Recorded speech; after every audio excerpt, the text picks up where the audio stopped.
Hey, what's up, guys? We are live to you, coming to you from Dumaguete, and I'm just gonna grab some water here.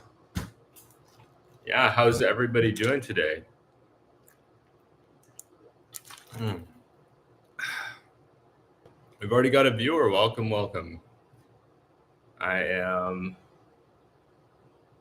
doing well. I just went to Lantau for the breakfast buffet on the weekend.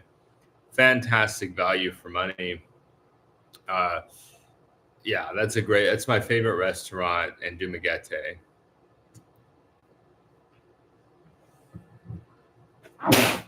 Sorry about that. We'll just wait a couple of minutes, let more people filter in. Feel free to start chatting and share anything that's on your mind. It's going to be a beautiful day here in the Philippines. It's already off to a good start.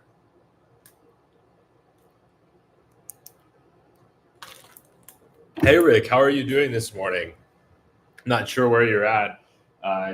It's morning here in the Philippines, and I am just I'm combining bottles of water here. I get these 5 gallon jugs for 30 pesos, and I I then distribute them to these smaller plastic bottles. Probably not the best. I'm probably full of microplastics, but I'll survive for now.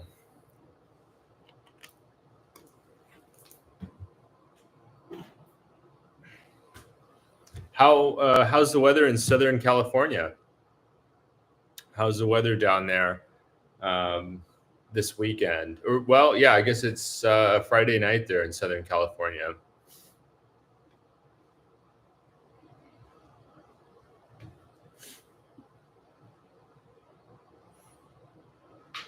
It rained a lot last night. Last night, the rain really came down hard, and I find it kind of relaxing. Could definitely see the some of the evidence of last night's rain this morning. Walking around, um, yeah, I that winter weather in California is really nice. Very much milder than back in the East Coast, and yeah, that sounds really nice. I'm a little envious of the having a little bit cooler weather. Um, it doesn't really cool off here in Dumaguete, so that kind of surprised me because I noticed it cooled off in some other parts of the Philippines, but it doesn't really seem to cool off here. So that's been an adjustment for me. A little bit different from my expectations. I'd asked a friend about it. Hey, does it cool off here? Because I noticed some other places I've been in the Philippines, it seems to cool off in December, January. And he said, no, I don't think it cools off at all here. um, but it was nice. Where I went for breakfast this morning, they have the aircon working hard. And so it was very comfortable in there. And I didn't notice the heat at all. So it's definitely a pleasant environment to eat. Their breakfast buffet is fantastic value for anybody watching this on replay or watching this live now. Um, yeah, they have a great great breakfast buffet. It's like 300 pesos. Let me Google like so it's 2.99. 2.99 pesos to about $5.14, and they've got bacon and um, they got eggs, they got pancakes, toast, coffee, hot chocolate, papaya, watermelon, some sausage, also longanisa. Um, so yeah, great variety there. I've been visiting Paranaque and Batangas for 30 days every year since 2022. That's awesome. You know, one of my subscribers mentioned to me I should go check out Batangas or Batangas. I'm not sure which is the proper pronunciation, but they mentioned that it's really nice and that they enjoy it there a lot. I've seen photographs. In fact, I can pull up some photographs here.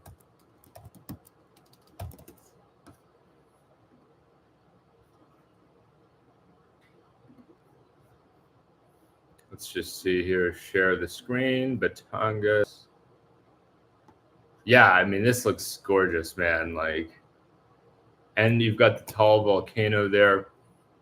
When I was last in the Philippines, Taal erupted, and that was kind of a cause for concern. I think I was on one of the last flights out of Manila, actually. Um, hey, good morning, Ramses. Ramses is another wonderful subscriber from the Middle East, and this is the first time I'm cool. Yeah, so this is Batangas, everybody, and let's let's see. Oh, Paranaque City. So it's more urbanized. It looks like there's a lot of skyscrapers here, and it's much more of like a business district. I saw one of the little links here mention that it's a fashion capital. So I guess you could go shopping there, you get some nice clothing. A lot of people here in the Philippines have a fantastic sense of style. And so if you want to look your best, probably want to go to Paranaque.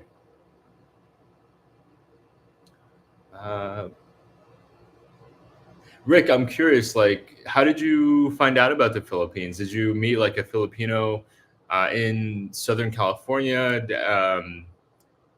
I'm always curious about people's like how they learn about the Philippines. Most of my friends in the States, they either worked with Filipino people like in healthcare, or they were married to a Filipina. I happened to grow up with some Filipinas, like half or some half, some like 100%. So that was where I became initially familiarized, and then I got to be an adult. And what finally prompted my visit was that I hired a Filipino guy to help me in my business, and he worked really hard for me, and he convinced me to come to the Philippines, and um, yeah, the rest is history. So actually, this is like my 5-year anniversary of my first visit. I was here 5 years ago, spent Christmas and New Year's Eve here. Ramses says it will be a pleasure seeing you in the Philippines someday. I'm inspired from your journey. Thank you so much, Ramses. I appreciate that. Yeah, the support has been incredible. I've been shocked at how fast the channel is growing, and it's just it's just really wonderful to have so many people encouraging me to keep going. By the way, guys, please give us a thumbs up. I see we got 10 folks in here. If you can, that helps to spread the video around. And yeah, it'll be great. We'll meet up one day. Ramses says, how was your New Year? My New Year was, what did I do for New Year's? Oh, it was good. I went down to the boulevard and I met up with some friends down there, and we enjoyed the fireworks, and it was great. I mean, it was kind of a little bit more low key, I think, than last year. Like, I think from what my friends said, then last year was a little bit more lively. There's more people down there. But this year was nice to see the fireworks, and the city came out, and it's it was really chill. It was a lot more relaxing than some New Year's I've attended back in the States, where we're sitting on the interstate for like 2 hours trying to get home. But yeah. Hi, Alex. You mentioned before that there's a lot of variety of food in Dumaguete. So I was wondering if there's Indonesian, Malaysian, or Mindanao food there. Very good question, Kirk. Let me look that up.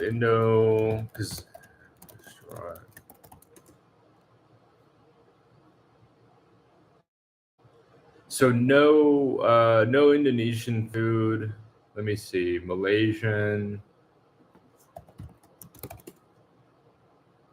There was a Malaysian restaurant here, but they closed. That's unfortunate.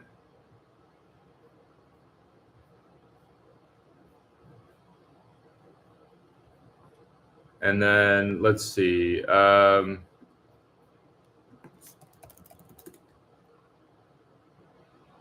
Yeah, so I don't think there's any of those choices here, unfortunately, Kirk. I know that that's got to be a bit of a disappointment. I think for those cuisines, you probably want to look at. Let me see if Bacolod City has any of those.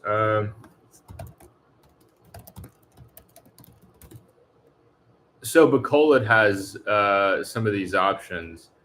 If I were you, I would look at Bacolod City. It's in the north part of this island, and they're a bit bigger city, more like 600,000 people, about 4 times the size of Dumaguete, and that's probably where you could find your craving satisfied for Indonesian food. And if they have Indonesian food, they probably have some Malaysian dishes there too. Not as sure about Mindanao food. Um, Rick, I also follow Paul Old Dog. Yeah, Paul is a wonderful guy. He's been really, really good to me. I can't say enough nice things about Paul. Um, I hope to get together with him sometime in the next couple of weeks. I know he's got a lot going on right now. But yeah, Paul, wonderful guy. And yeah, I'm sure I'll see him soon. Ramses Lens, thumbs up. Liked your live already. Thank you so much, Ramses. I appreciate everybody, by the way, that's giving us a thumbs up. I watched your interview with him, and then I started following you. Thank you so much, Rick. Yeah, I always have fun when I sit down and chat with him.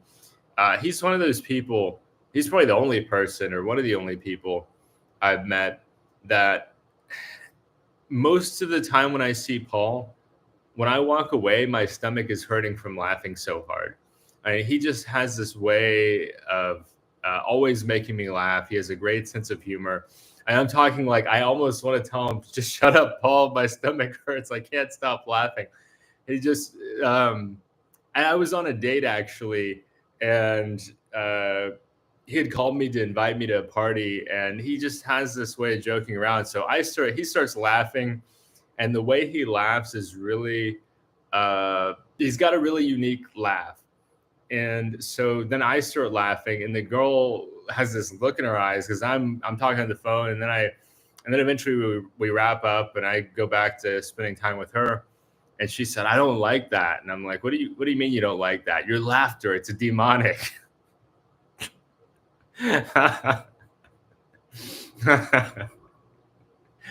Oh man, it's I'll never forget that. That's one of the funniest things that's ever happened to me on a date in the Philippines. I was talking to Paul and offending my date by our laughter. Um, let's see. Philip Massey, any Happy New Year. Thank you so much, Philip. Happy New Year to you as well. Thank you for joining us today. Any big plans for 2025? I'm just going to keep vlogging. Yeah, I got to keep consistently putting out content. I've got one in the tank. I'm trying to decide if I want to upload it today or if I want to upload it tomorrow. And I've got a bunch of, I'm always behind on editing. So every day I film like 1 or 2 videos, and every other day I edit. And editing is the real work when it comes to YouTube. I find the filming part to be fun and entertaining, and I think a lot of YouTubers could probably attest to this. We don't get paid to record or to film. We actually get, compensated for the editing aspect, because that's what could really be. I'll just say it could be tedious, because you're having to watch something you've already done, you've already recorded, some cases scripted, and you're going back through it piece by piece by piece and chopping it up and mixing it up. So you're reliving, you're looking backwards, right? And I think for a lot of us, we're looking at the future, or we're trying to stay in the present. But with editing, inherently, you're looking backwards. So the big one is to just keep working on the channel, and to keep growing the channel, to keep keep putting out content. I've got a bunch of ideas. I've been really thrilled with the growth of the channel. I hit my goal right before midnight on December 31st. So the goal was to hit 4,000 subscribers by the end of December. And I hit that goal like an hour and a half before midnight. I hit 4,000 subscribers. And then the first few days of this month, got a ton of subscribers. So I think every time I do a video complimenting the Philippines, I get a really positive response from a lot of Filipino people. They tend to be very gracious and very supportive and encouraging, and they have been a big part of the success of this channel. I can't overstate that. The Filipino people have been really, really good to me, and I look forward to making more content. I've got two audiences. So I've got the expat audience and I've got the Filipino audience. And I'm not sure how to merge that because my videos either cater to one or the other. And I find that there's some overlap, but not as much as you might think. But I've got another video. I need to record it, but I want to talk about some of the nicest things that Filipino people have done for me. Let's see, get caught up here. But yeah, big plans. Just keep working on putting out videos, Philip. I've toyed with the idea of going to Indonesia, maybe in the summer when it's the hottest season here. I've heard it may cool off a bit in Indonesia. I need to do more research on that and figure out if that's accurate or not. I've got a buddy over there, and a buddy heading over there, I think in a month or so. And both have told me, man, you got to check it out. It's the last big country in Southeast Asia that I have yet to visit. I've been to every other big country in Southeast Asia. There's only a few. So I haven't been to Brunei, but Brunei is quite modest in size. Most people aren't thinking of moving to Brunei from what I can tell. Laos I'm interested in, but it's kind of country living. It's a population of 7 million. So a more modest sized population. And then Myanmar is not on the table right now. So Indonesia is the last big one that I need to go see. And then I feel like I'm more qualified to talk about Southeast Asia moving forward, to be able to give a perspective, this versus this versus this. I know somebody asked me to do a Philippines versus Thailand video, which needs to happen eventually. I need to do that one eventually. It's worth consideration. I'd probably pick 5 or 10 criteria, lean toward 10 and compare them, things like cost of living, activities, food, language,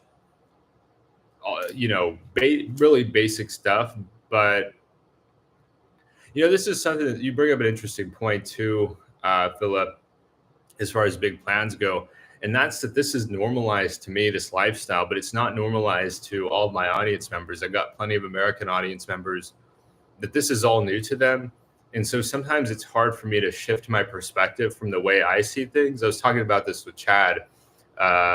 Yesterday, I saw my buddy Chad. If you guys haven't seen his channel, Chad Foster Explores, he's got great stuff. But I was talking to him yesterday. I was like, for us, this lifestyle is normal. And it's, for our audience members, it's not necessarily normal. So the things that we think are unremarkable or normal day-to-day life could be really wild to them. So it's been a learning process for me to try to figure out what would make interesting content versus what is normal, for me. Yeah. What's going to be significant to the audience versus what's significant to me. What are your thoughts between Thailand and Philippines for a single guy in early 30s to live and date plus vlogging or trading, which is good? I've been to Cebu. I love the Philippines. I like both Thailand and Philippines. I think that it depends on your priorities. I would say for dating, the Philippines has a leg up because of English. English makes dating, you have a certain layer there that in Thailand, I personally feel like you're limited to Bangkok because there's plenty of English in Bangkok. Contrary to what people will say, I personally found plenty of English in the big city. It's like any other big city in the world. You've got the most ambitious people there, people that they've got a corporate career. And my friends in Bangkok, I got 3 good friends in Thailand, each from Bangkok, and they have fantastic English. We can talk about all kinds of different topics. They can follow me very well. We have a good connection, but I don't expect to meet like lay people out and about throughout Thailand that have that level of English. Where in the Philippines, especially if you're dating in cities of substantial size, then you're going to have an easier time there. I would say, and I hesitate to give advice, Ramses, because I think both are good. I think ultimately it would benefit you a lot to experience both.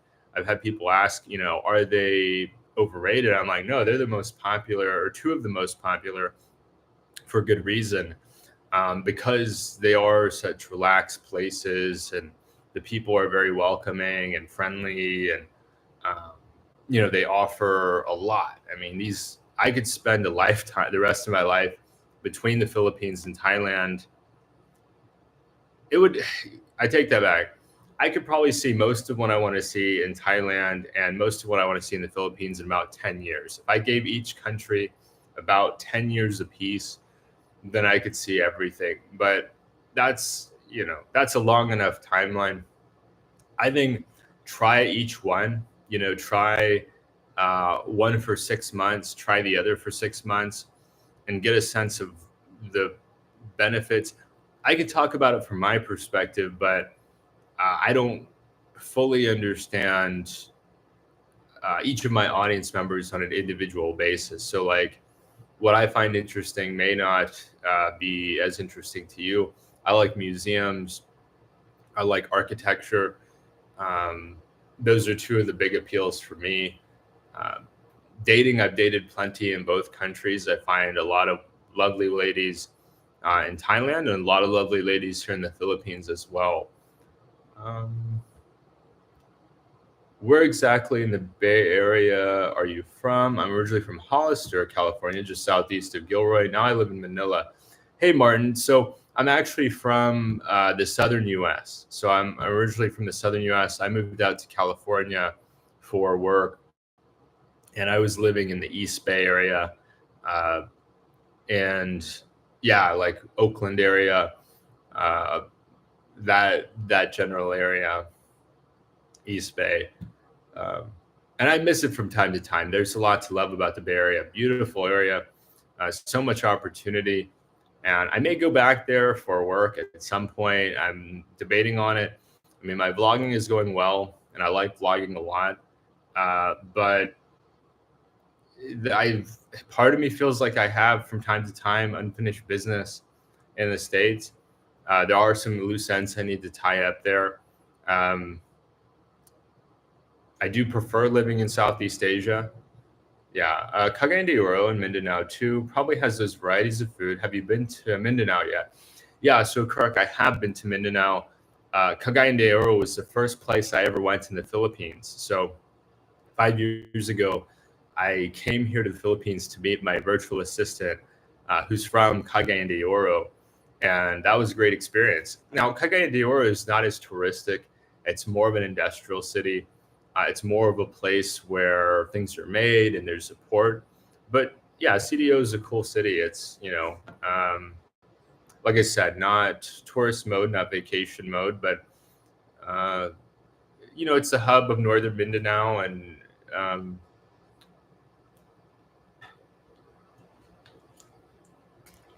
I did feel like the dining scene was underrated in CDO. I had fantastic Italian food in Cagayan de Oro. Great wings, like chicken wings. What else?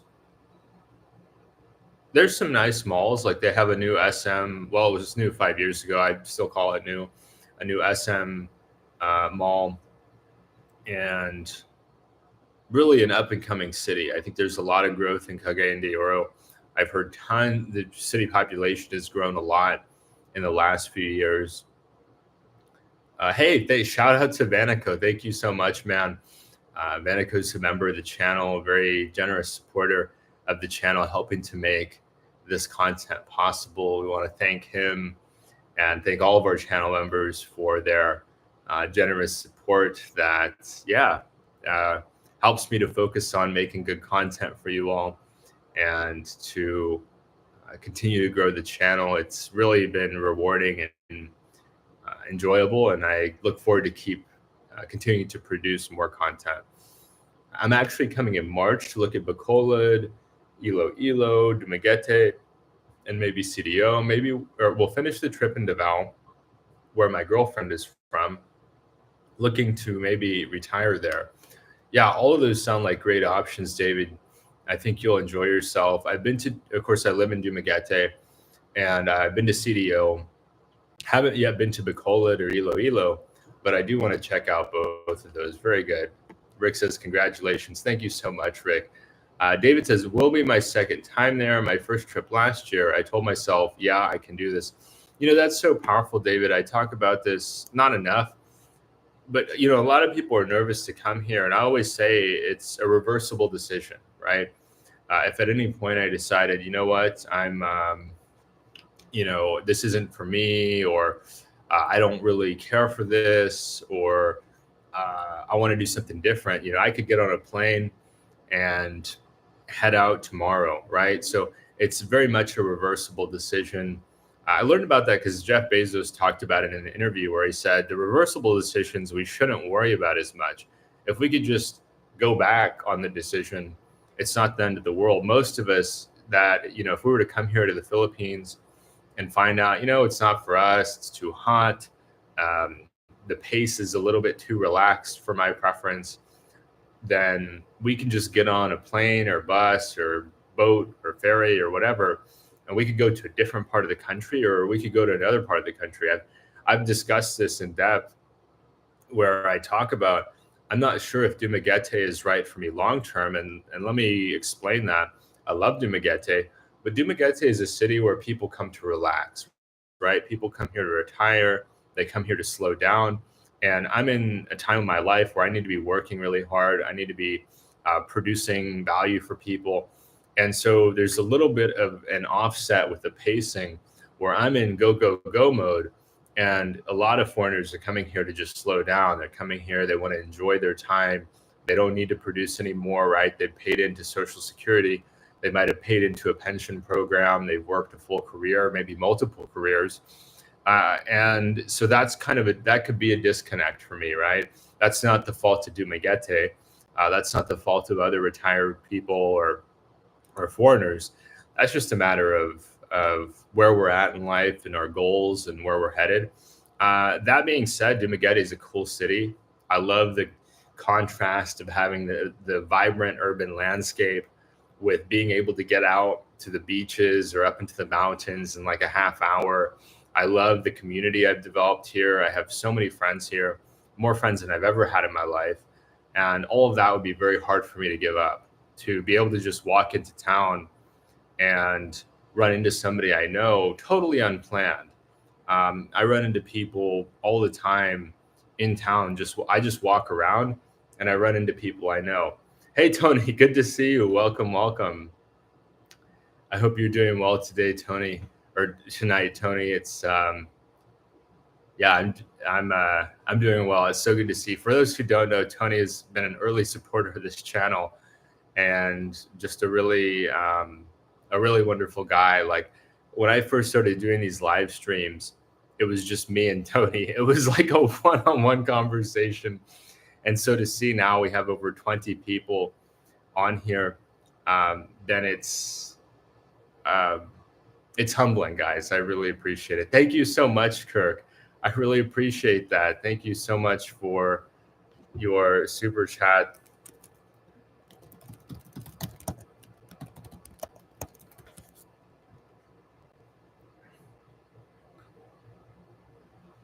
That's very generous. Thank you so much, Kirk, for supporting the channel, and definitely appreciate that. I've got some things that I purchased recently for the channel, like a memory card. I'm looking at getting another hard drive, and potentially even some additional camera equipment in the coming months. Chad told me he just got the Osmo Action 5, and I've been filming with the. Let me show you guys my camera here. I shoot my videos with the Osmo Action 4, and so they've just released a new one, and I got this one last year in Thailand, And so I thought about getting the new one. We'll see what happens. The pockets are kind of fragile. The Osmo Pocket is kind of fragile. So yeah, I like the Osmo Action though. These are hardy pieces of equipment. I mean, these can take a beating, and the quality is fantastic. I like the wide angle too. It gives a little bit different look.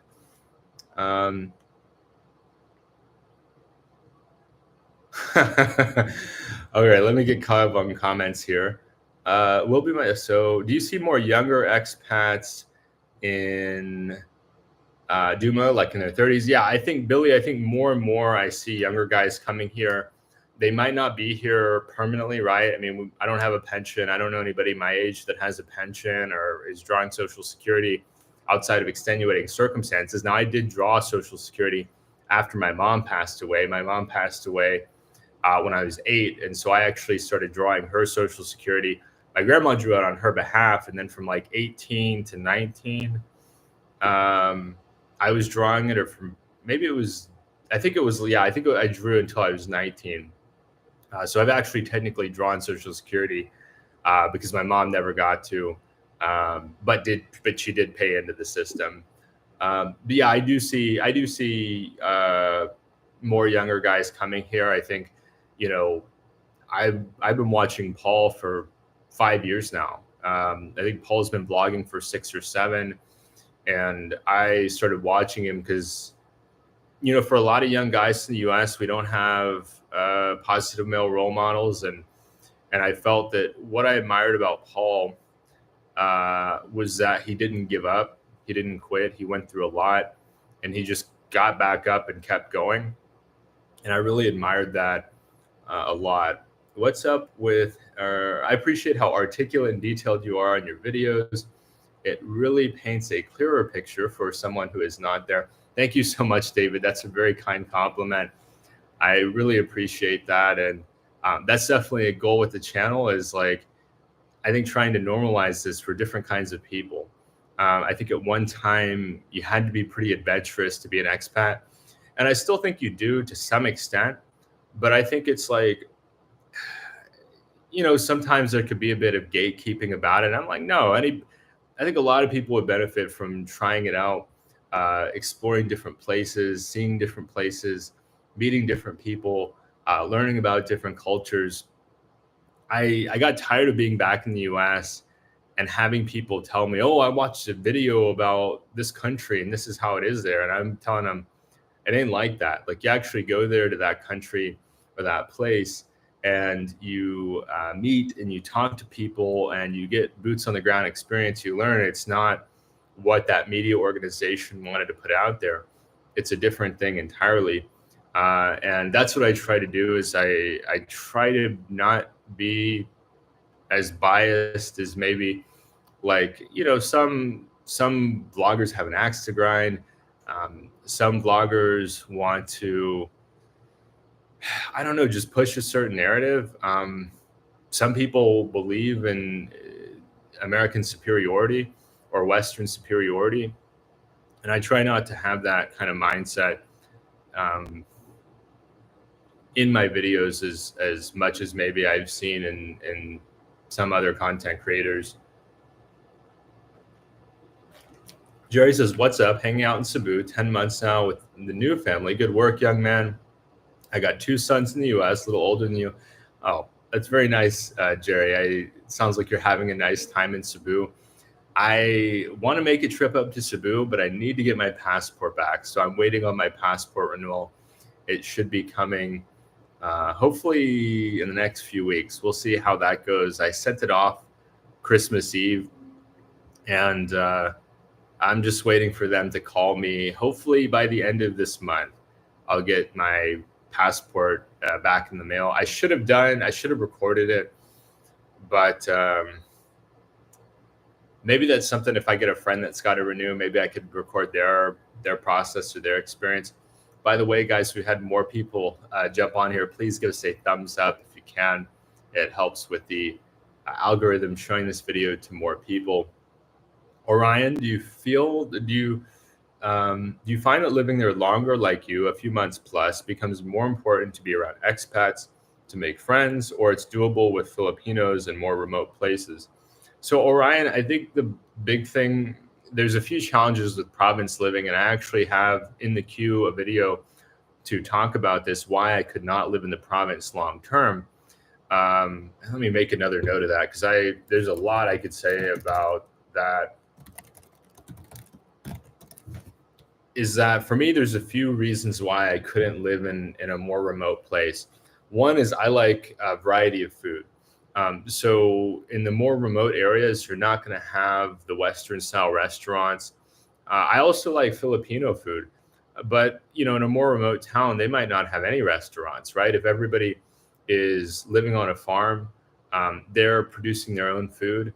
They're not really in the market for a restaurant. Where here in Dumaguete, I'm still discovering new restaurants. I've been here for almost 6 months, and I'm still finding new places I like to eat. I, uh, you know, I'm still discovering a lot of new places, and there's new restaurants opening on a fairly regular basis. There's still some places I really want to try that I haven't yet been to. So that's not something you're going to have access to in a more remote place. I know of some people that do live in more remote places. Typically, what they've got to do is they've got to drive to a bigger city, like a Cebu or a Dumaguete, and they go to a Western style grocer and they load up, and they do maybe a couple trips a month. But one, that can be very expensive, right? To buy tons of Western style groceries twice a month can be very expensive, because it's not like you're piecing it out meal by meal. Like, you're not having the customizable, for lunch I'll have Filipino food, for dinner I'll have Western, or for lunch I'll have Western, for dinner I'll have Filipino, or both meals Filipino, both meals Western. In Dumaguete, I can, 10 minutes on a trike and I can be at several hundred different restaurants. So that adds a certain amount of customizable food options. The other thing is shared experience. So like here in the Philippines, there is no divorce, right? Now, I've not been divorced, but I have been through a tough breakup. And the challenge with being in a more remote area, or only hanging out with Filipino people. Now, I do have numerous Filipino friends, probably I'd say more than half of my friends are Filipino. But sometimes you want to commiserate, right? Sometimes you want to complain about something, and like your career, right? If you had a certain type of career in an industry that may not exist here, it's, it could be easier to have that. Also, like in the US, a lot of us, we come here because we don't want to be around some of the difficult people in the US. And I find that the people here are easier to get along with. So yeah, that shared experience is really important, I think, for a lot of expats.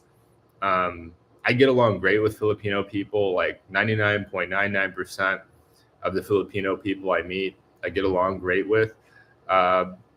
And we have fun conversations, and we can talk about different things, and we can have a lot of fun. But, they're not going to immigration, for example, right? So if they're a citizen here, that's not something they have to account for, right? So if have a question related to immigration, I'm not going to ask a Filipino friend, right? Because they've never needed to go down there. Versus an expat needing to go down there periodically. Some other examples would be, I found a lot of my Filipino friends aren't super into Western food. They just, for whatever reason, it's just not meeting their preference. So if I want to go have a friend go out to Western food with me, then we're not going to, what's the word? I'm often not going to have a Filipino friend to join me for that. Now, I'd welcome them. If I had a Filipino friend that wanted to have more Western style cuisine, I'd be totally cool with that. But that's another example where, it's easier for me to convince a Western friend to go have Western food. Wow. Thank you so much for the kind support, Matt. I really appreciate that. That's so generous. Thank you so much, Matt. For those who don't know, Matt and I are buddies in real life. Matt is a Filipino American guy, and he has just been a really kind friend to me. We met through a group, and it's an online group, and it's, yeah, I appreciate it. I have, let's see here.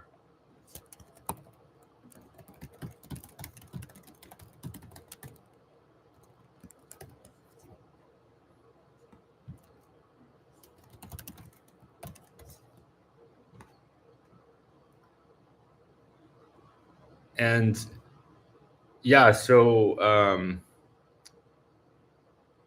and then there's like the third thing, right, Orion? So or another layer to that is like, I'm not really big on sarcasm. I didn't grow up with it. You know, I grew up with my grandmother being from Japan.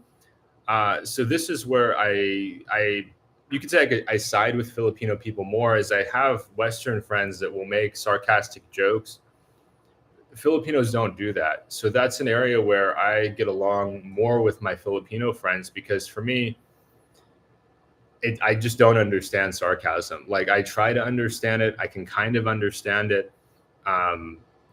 It's a muscle some of my Western friends are helping me work out. But that's an area where it just, the Filipino people don't use that. I don't know.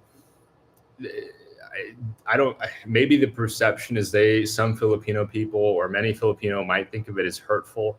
But I like that when they say something, they mean it. And yeah, so I think personally, expats should have both Filipino friends and foreigner friends, and then maybe even like Filipino Americans, or Filipino Canadian friends, like friends that have lived in both worlds, that are part of that third culture, that can understand both mindsets. I also see myself as third culture. So being Asian American, I'm not really Asian, I'm not really American, I'm this third thing. And so having a foot in both worlds, you get this third angle that a lot of people here don't have. A lot of people here, they've got the American way of seeing things, or they've got the Filipino way of seeing things, but they don't have the third where they see it from both sides.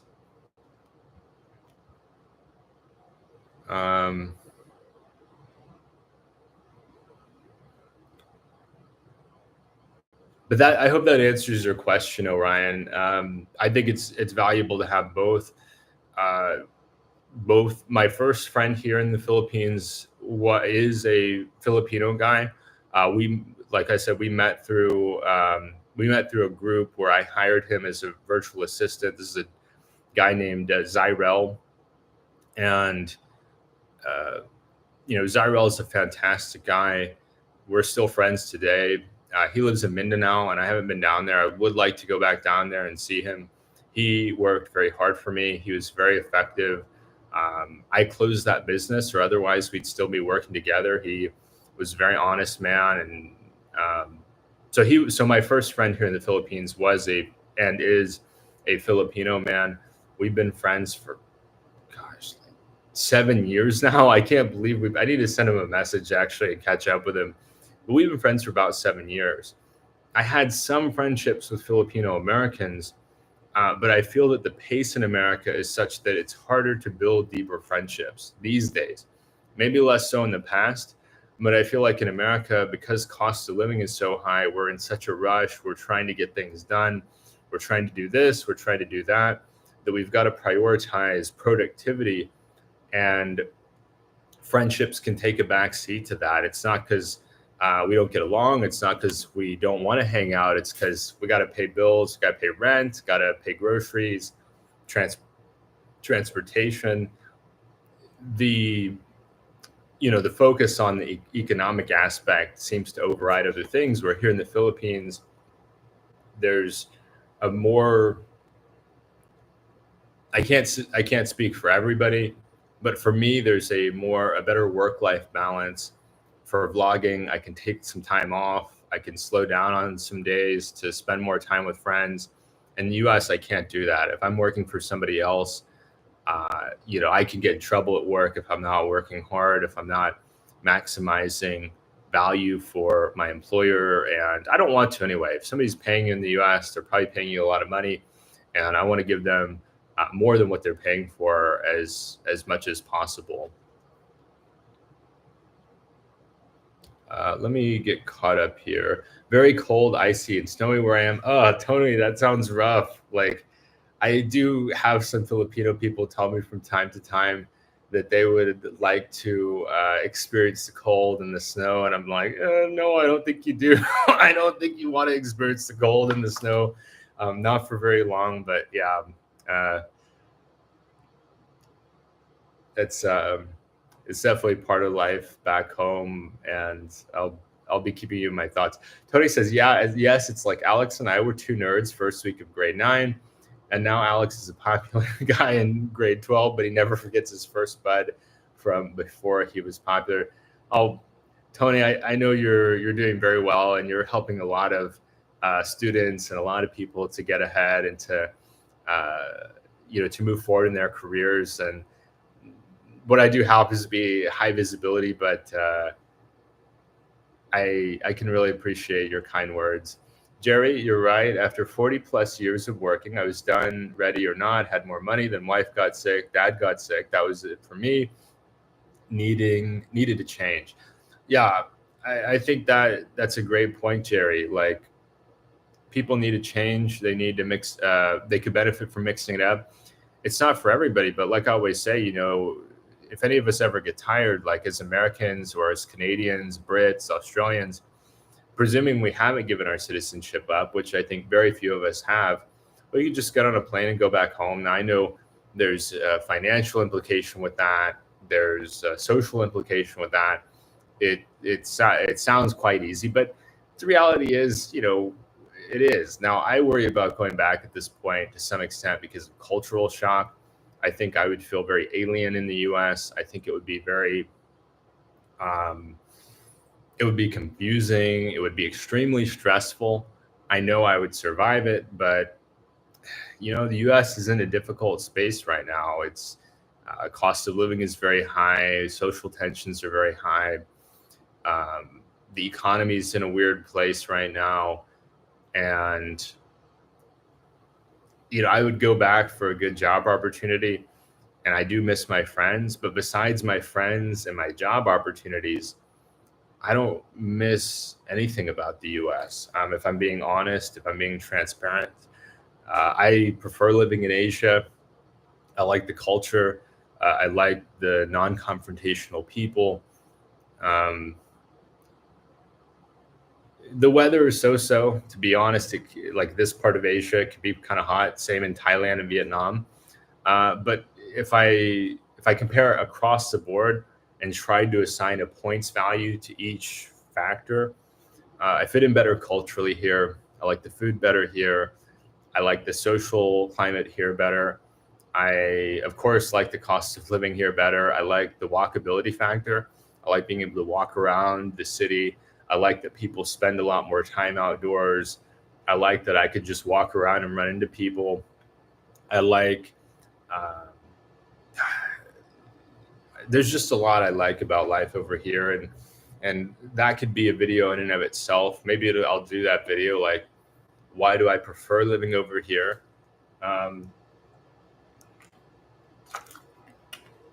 Let's actually, yeah, I'm gonna go ahead and add that to the queue. Why do I prefer living in?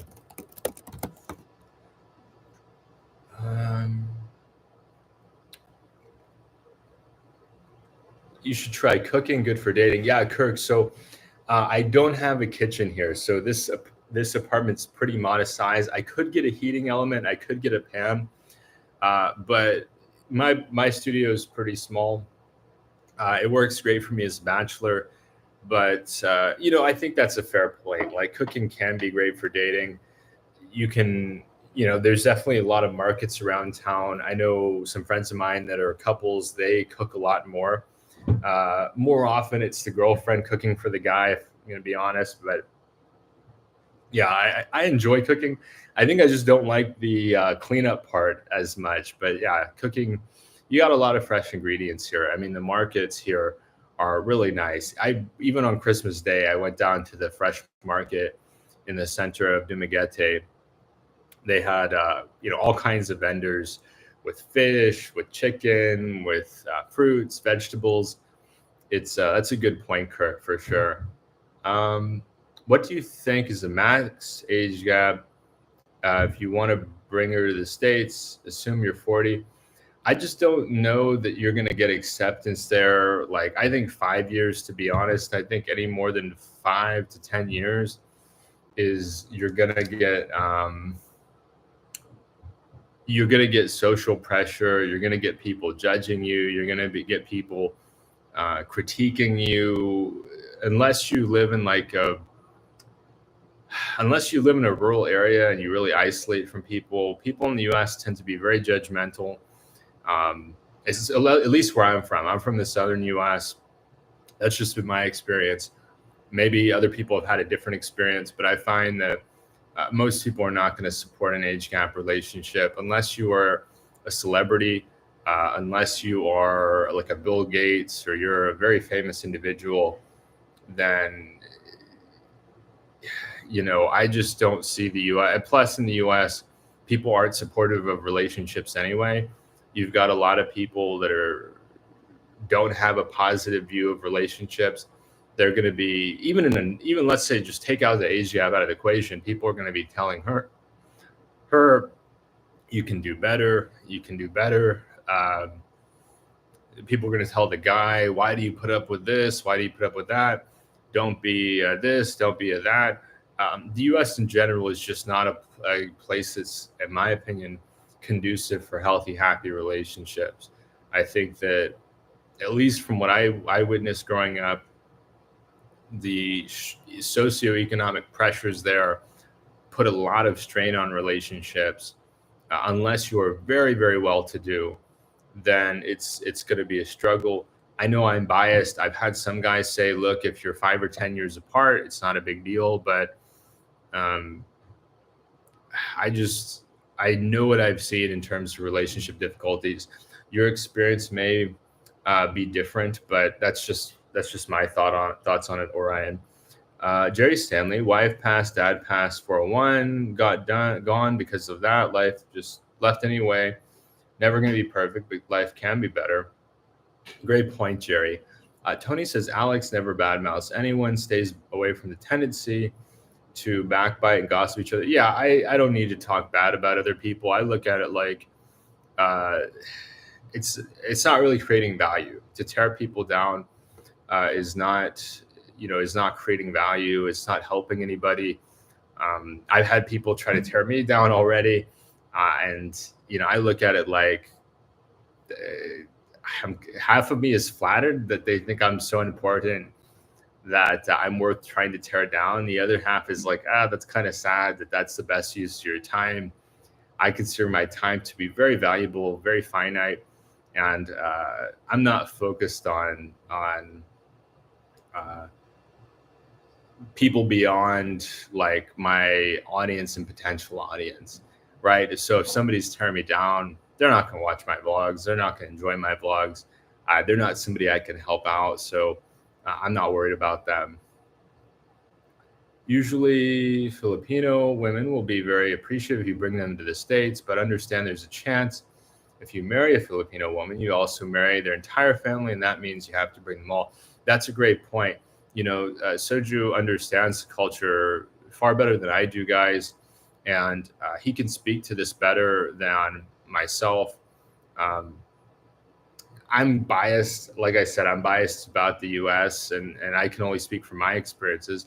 But that being said, I knew of several American men married to Filipinas with very stable and happy relationships, from what I could tell. I mean, I grew up with around three women who had American fathers and Filipino moms, and from what I could tell, they were very happy. Uh, very successful, been married for a very long time, and uh, enjoyed it. So maybe it also depends on the community you're in. Maybe it depends also on your social circle. When I talk about like the pressures on relationships, I'm looking at a very high level. I'm not saying, oh, it's because the guy's American or the gal's Filipina. I just think about the U.S. and the pressures or stresses of living in the U.S. and how it impacts us all. There's always let's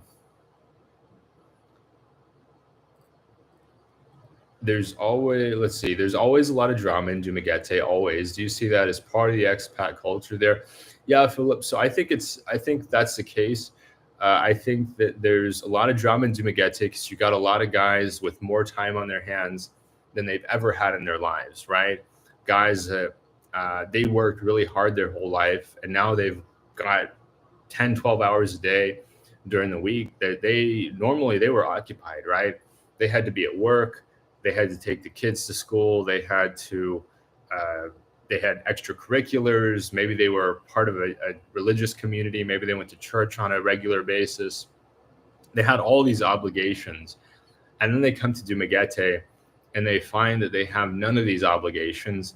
And they're used to, it's almost like their body is used to getting up and going, right? And so they have this sense of trying to get something done, but there's no real way to be productive here because we can't work here, right? As foreigners, without a work permit, we're not permitted to work.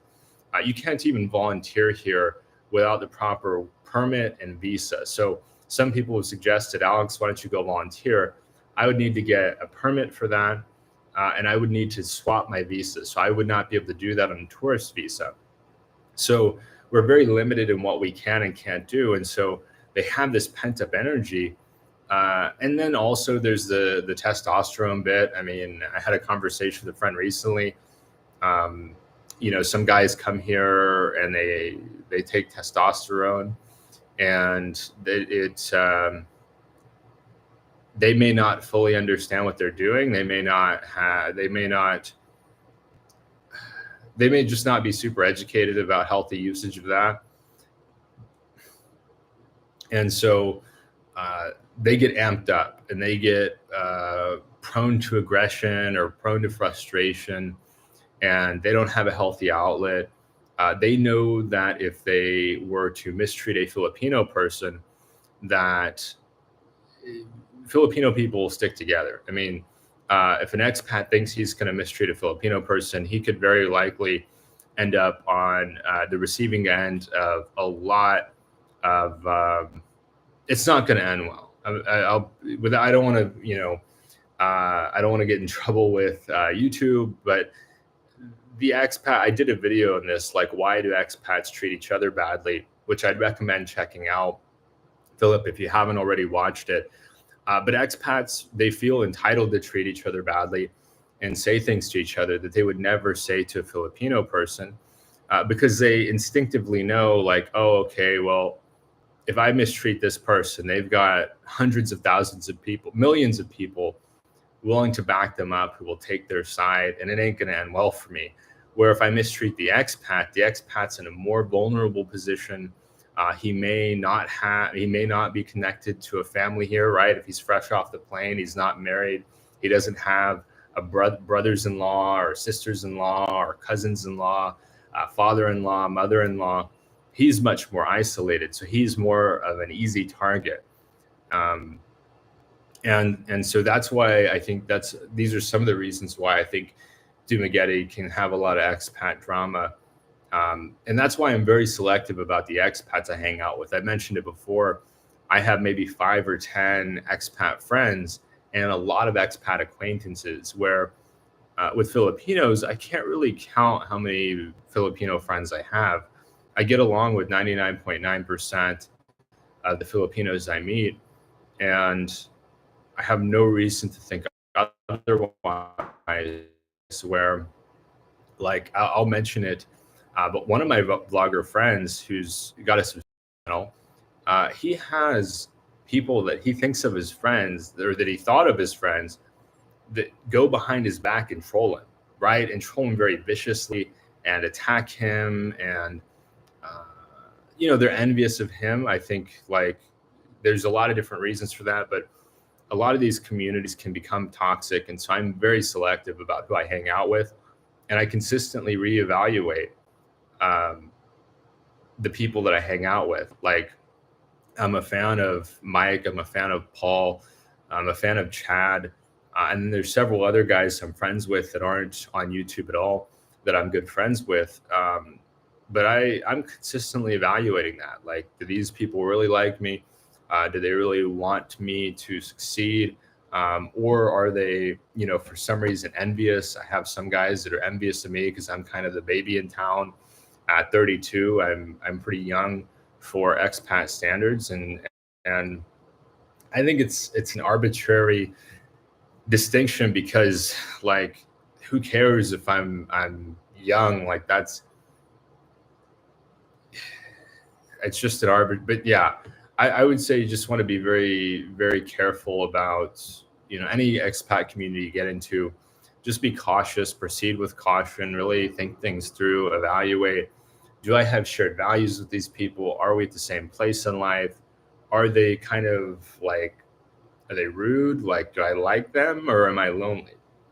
Because some guys will hang out with other guys they don't really maybe have a lot in common with, but they feel lonely. They feel isolated. They want people to talk to. Maybe they've struggled to connect with local culture. Maybe they've struggled to fully, I don't know, understand local culture. Like, for whatever reason, they have felt like they're struggling. And some expats can be kind of needy. There's, unfortunately, there is like some toxicity in some communities here. But I try to talk about like systems, not people. Tony mentioned it before. I look at it like it's the system. People are individually responsible, but they may also be acting out in a way that they were trained in a toxic family system. Like, some of us coming from the West, we grew up in a toxic family system, and we're trained to, act in that way or behave in that manner. And yeah, we don't know how to behave. So some of us, like I said, some of us just don't know how to behave over here. Beautiful evening here in Contra Costa County. Oh, that's wonderful, Kirk. I'm very familiar with Contra Costa County. Yeah, it's a very beautiful part of the United States. In my opinion, maybe the most beautiful part of the United States. Do you cook your own meals, vegan? I don't. So I don't cook at all, Vince Reyes. I cooked a little bit in Thailand, but I find here the bigger cost. So in the US, I found on average, it's the labor that's expensive. The ingredients are cheaper. Here, I find the ingredients are more expensive and the labor is cheaper. So the differential between me cooking at home versus eating in a restaurant, especially as a bachelor, right? It'd be a little bit different if I was feeding 2 to 4 people. Then it would make a lot more sense to cook more meals at home. But for me as a single guy, I think it makes more sense time-wise to go get takeout or to go step into restaurants and have a meal. Some may disagree. That's just what I found, especially here, like I said, it being cheaper than the States. When I was in the States, I did cook more at home because it is quite expensive, even for just a bachelor or single guy, to eat at a restaurant. CBGB, you would fit right in Japan. Yeah, thank you so much. I appreciate that. I think that's Ed. I love Japan. Japan is a beautiful country. I'd love to go back. I found that one of the only roommates I've had that I really could get along with was a Japanese guy. Because I'm fine with going like a week without talking, but a lot of people are not. A lot of people would lose their mind to have that limited amount of socializing. But I'm totally comfortable with that. I like myself. I like the thoughts in my head, and I prefer to have a community, but I think it's a superpower to be happy on your own. And Japan is a culture that's friendly to that. You have a lot of restaurants that cater to solo travelers or business people on lunch break. And I like Japan a lot. I'd love to go back. It's a beautiful country, very safe, wonderful place. I've never been to Japan, but but a lot of what I know about the Japanese culture appeals to me. Yeah, people are very polite in Japan. People are very considerate of others. It's um, it's a very clean country. It's very safe. Um, it is a little bit faster paced, right? It's not going to have the Southeast Asia laid back vibe. But right now, with the exchange rate, one US dollar is 160 yen. I think it's a fantastic time to go to Japan. They're getting tons of tourism, and for good reason. That's that's one of the ways in which Soju and I actually initially bonded was our mutual love for Japan, because he took a trip there around the same time I took a trip there, and it's like a different world. I mean, it's very clean, it's very safe. The people are polite and considerate of others, and sometimes these things don't apply so much in the United States. Um, I heard another vlogger state that there are too many foreigners now in Dumaguete. Do you feel like it's getting saturated? Do you feel it's trending in a negative manner because of that? Some might say that. There's a few things that I would say go against that, and then a few things that would support that, David. So one, unfortunately, we some foreigners do pass on naturally with an older population geared toward retirement age people. Some people just unfortunately pass on. You live here long enough, you'll know somebody that has a major health crisis and is no longer with us. And then the other part, some foreigners get tired of it. They decide, I'm going to move elsewhere in the Philippines. I'm going to move to Cebu City. I'm going to move to Davao. I know that Gio has recently decided to move to Bacolod City. And so some people get tired of it and move on. And but on the other hand, more new people show up every day. I mean, every single day, guys land here at the airport. Guys land here from the ferry. Guys will come here and meet a nice woman here in the Philippines, and then they'll want to live in a city that caters more to foreigners, and so they'll bring that lady here to Dumaguete. I look at it like it's a good landing spot. I don't think it's the end all be all. I don't think everybody would be happy here in Dumaguete.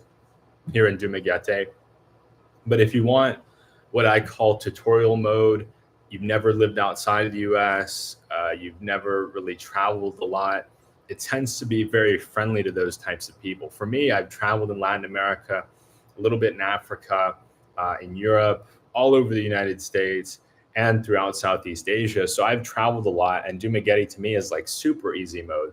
But if you're a person that this is your first time leaving the US, you want to go to a place where people speak English, where you have plenty of Western food, you can easily get different services done without much resistance at an affordable price. I think Dumaguete still offers great value for money. Is it the best value for money in the Philippines? I don't think so, because you're paying for the high level of English. Dumaguete has some of the highest levels of English or rates of English fluency in the entire country. And so when you come here to Dumaguete, there's not as much of a barrier. Did he understand what I said?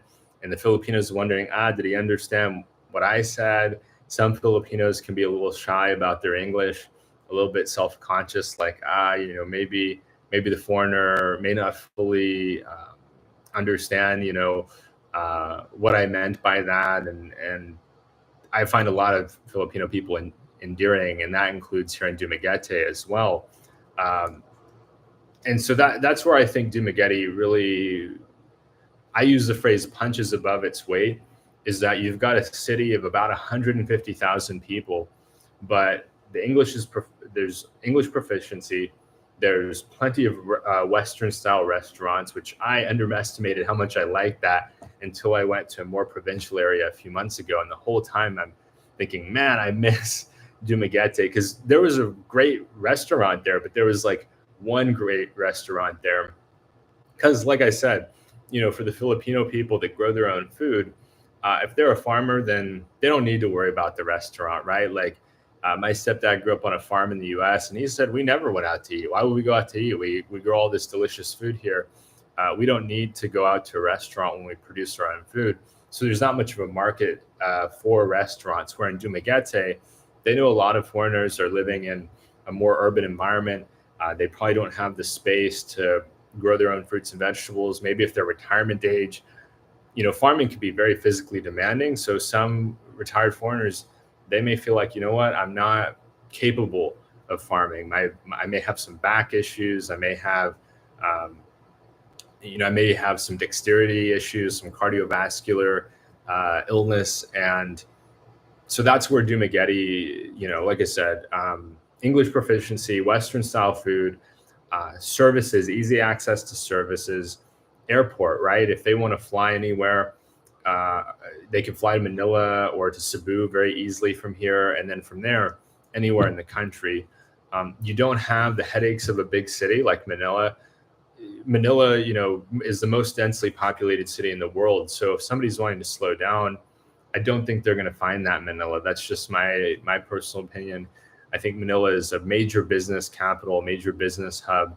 It's a place where people are moving from not just all over the Philippines, but even from different countries to work in business and or attend an educational institution. Where Dumagetti is very much a place where people come to relax. I mean, it is one of the most relaxed cities I've ever been to. It's very chilled out. I love that when I run into friends here, we have time to talk, right? We have time to socialize.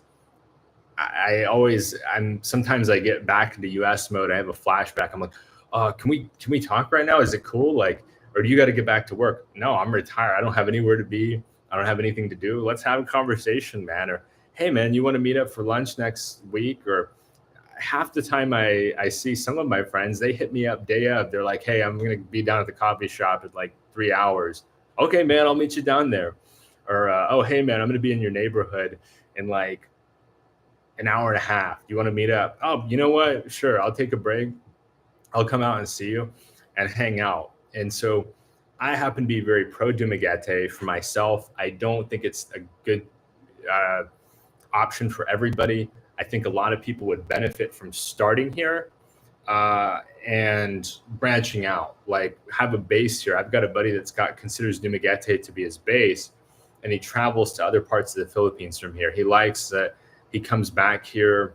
He knows his way around town. He has contacts here, but he still wants to travel and he doesn't want to be in a big city. So it's a good option for him.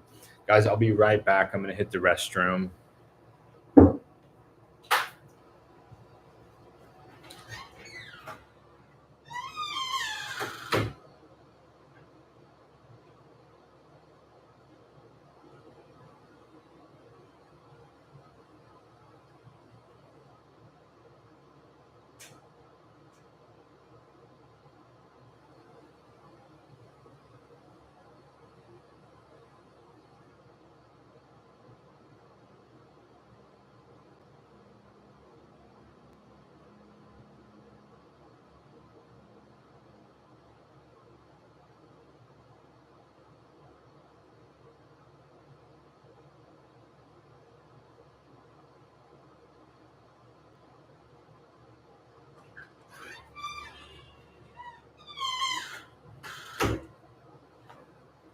All right, guys, I am back. Okay, so let's get it caught up here.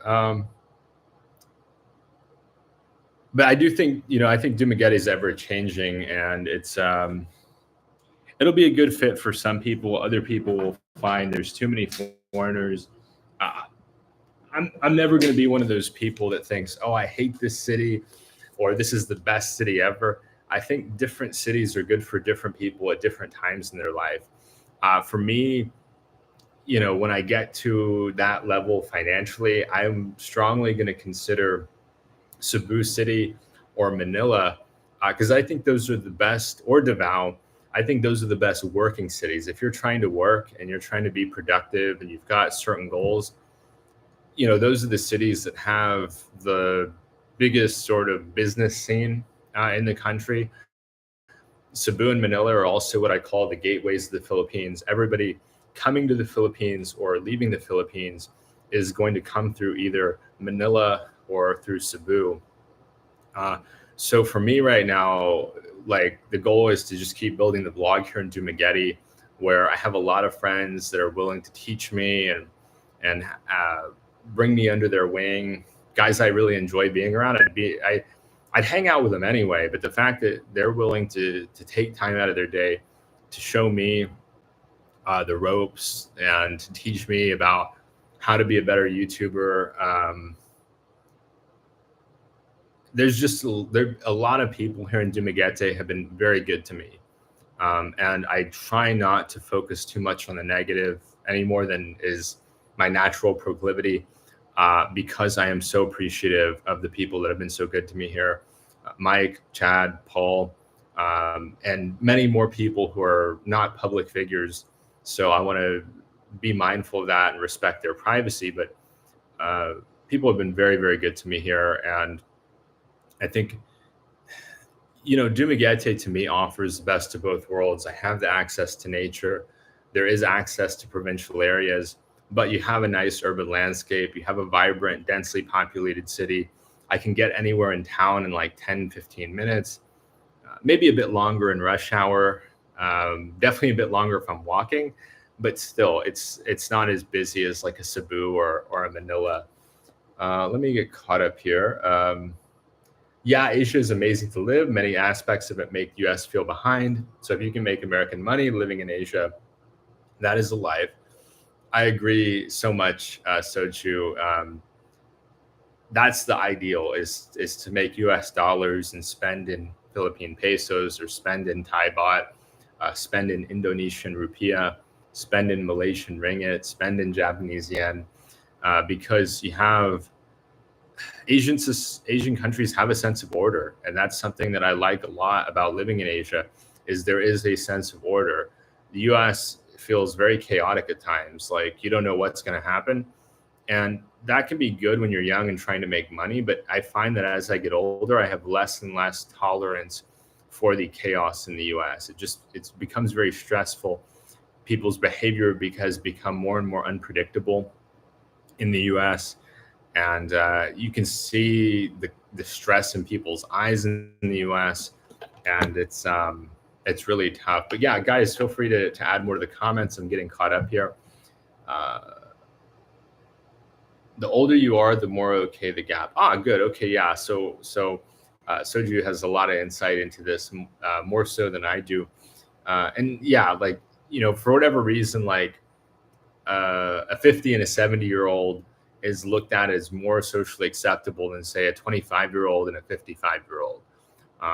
So that's something I'd point out is like the older the people, then the less the age gap seems to be a big deal. I can't speak from personal experience.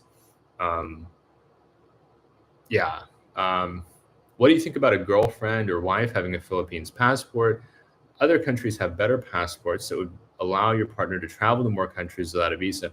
Yeah, I think there's nothing wrong with that, Kirk. If you want to get your partner a U.S. passport, or I'm not sure. Yeah, you mentioned you're from Contra Costa County. Then that can be a great thing. If you want to travel with your partner, if you want to take her to other countries, I can't speak for the experience of having a Philippine passport, but I do know that typically the strongest passports are like, I can name 10 of the strong or 5 of the strongest to me off the top of my head. Singaporean passport, strongest in the world. Japanese, usually number 2. US is number 3. Canadian is like number 4. British is number 5. Basically, East Asian, European passports and American passport tend to be the strongest passports in the world. And I think there's nothing wrong with that if you want to help her. I know it's probably time consuming, but like if you're somebody that wants to travel with your partner, I think it's worthwhile to try to get her a stronger passport. I know that some guys have talked about the issue of offloading, like they want to travel with their girlfriend. This is kind of the thing that sticks out the most. And there's a perception that a guy might want to travel with his girlfriend or his wife, but then they may be offloaded, right? For whatever reason, the determination has been made that there's some level of suspicion or whatever it may be. I don't I'm not a decision maker there, so I can't speak to criteria or anything like that. But yeah, I think if you have a passport from the US, maybe Canada, Australia, British passport, then you reduce the odds of that happening, or even eliminate the odds of that happening. And plus too, you might want to travel like outside of Southeast Asia. I think it's probably fine if you want to, you're talking Thailand or Vietnam, Cambodia, Malaysia.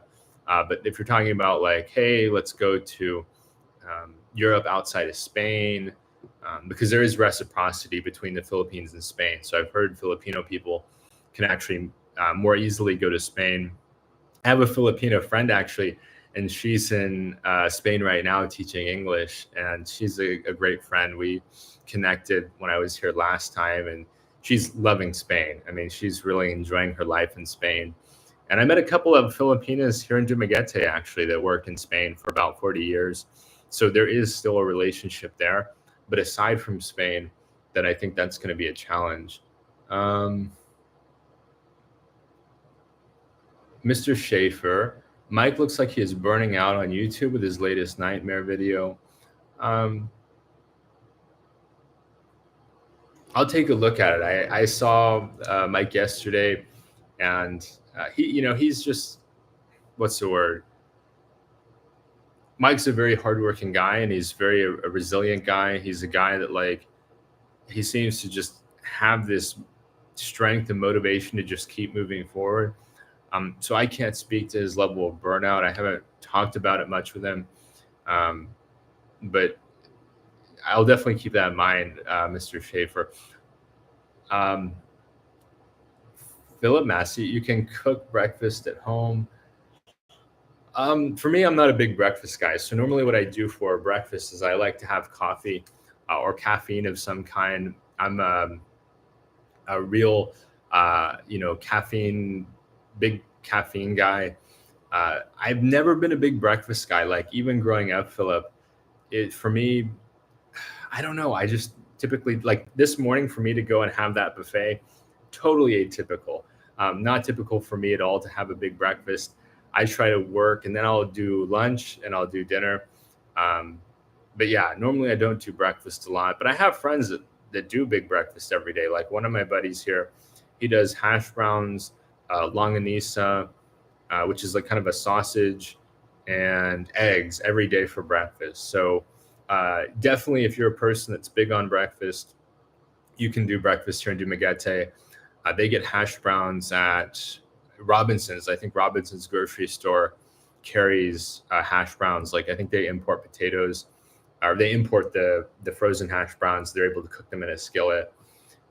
Thank you so much, David. I really appreciate your support, David. That's so nice of you. Let's see. Thank you.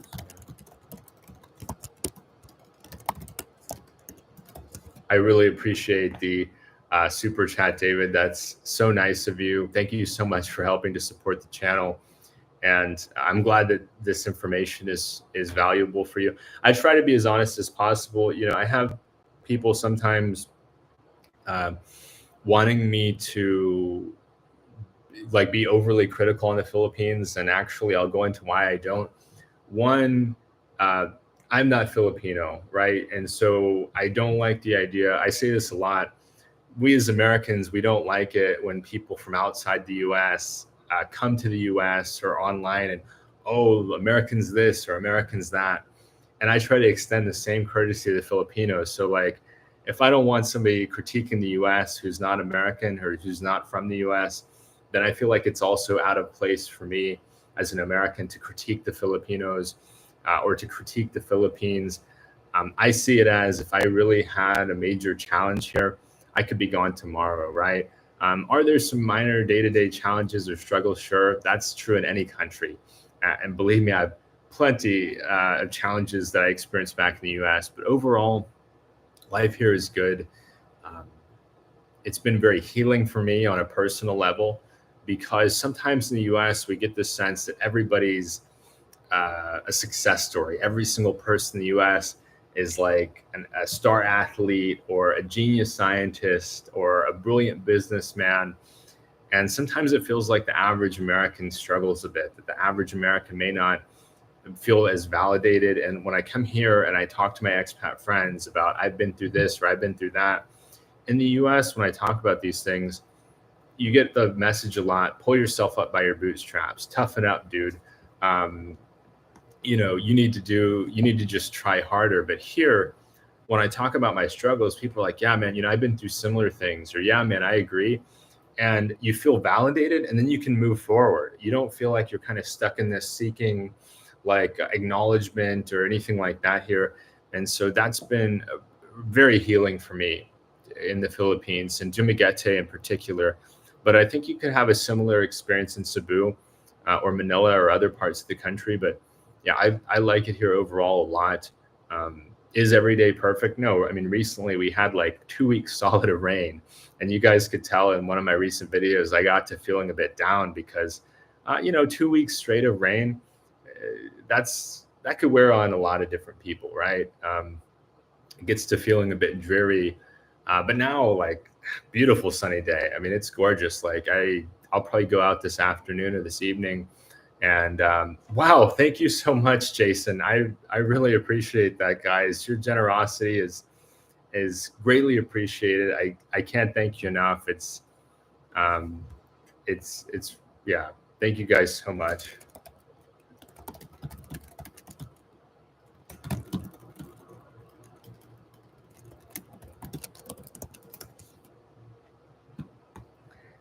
You know, all of the support that I'm getting from you guys is greatly appreciated, and it means a lot to me that you know, I'm able to provide value. And you know, continuing on that thought, like I feel that, you know, people here have been very good to me. Like, so sometimes in the US, here's an example to give the Filipinos some credit where it's due.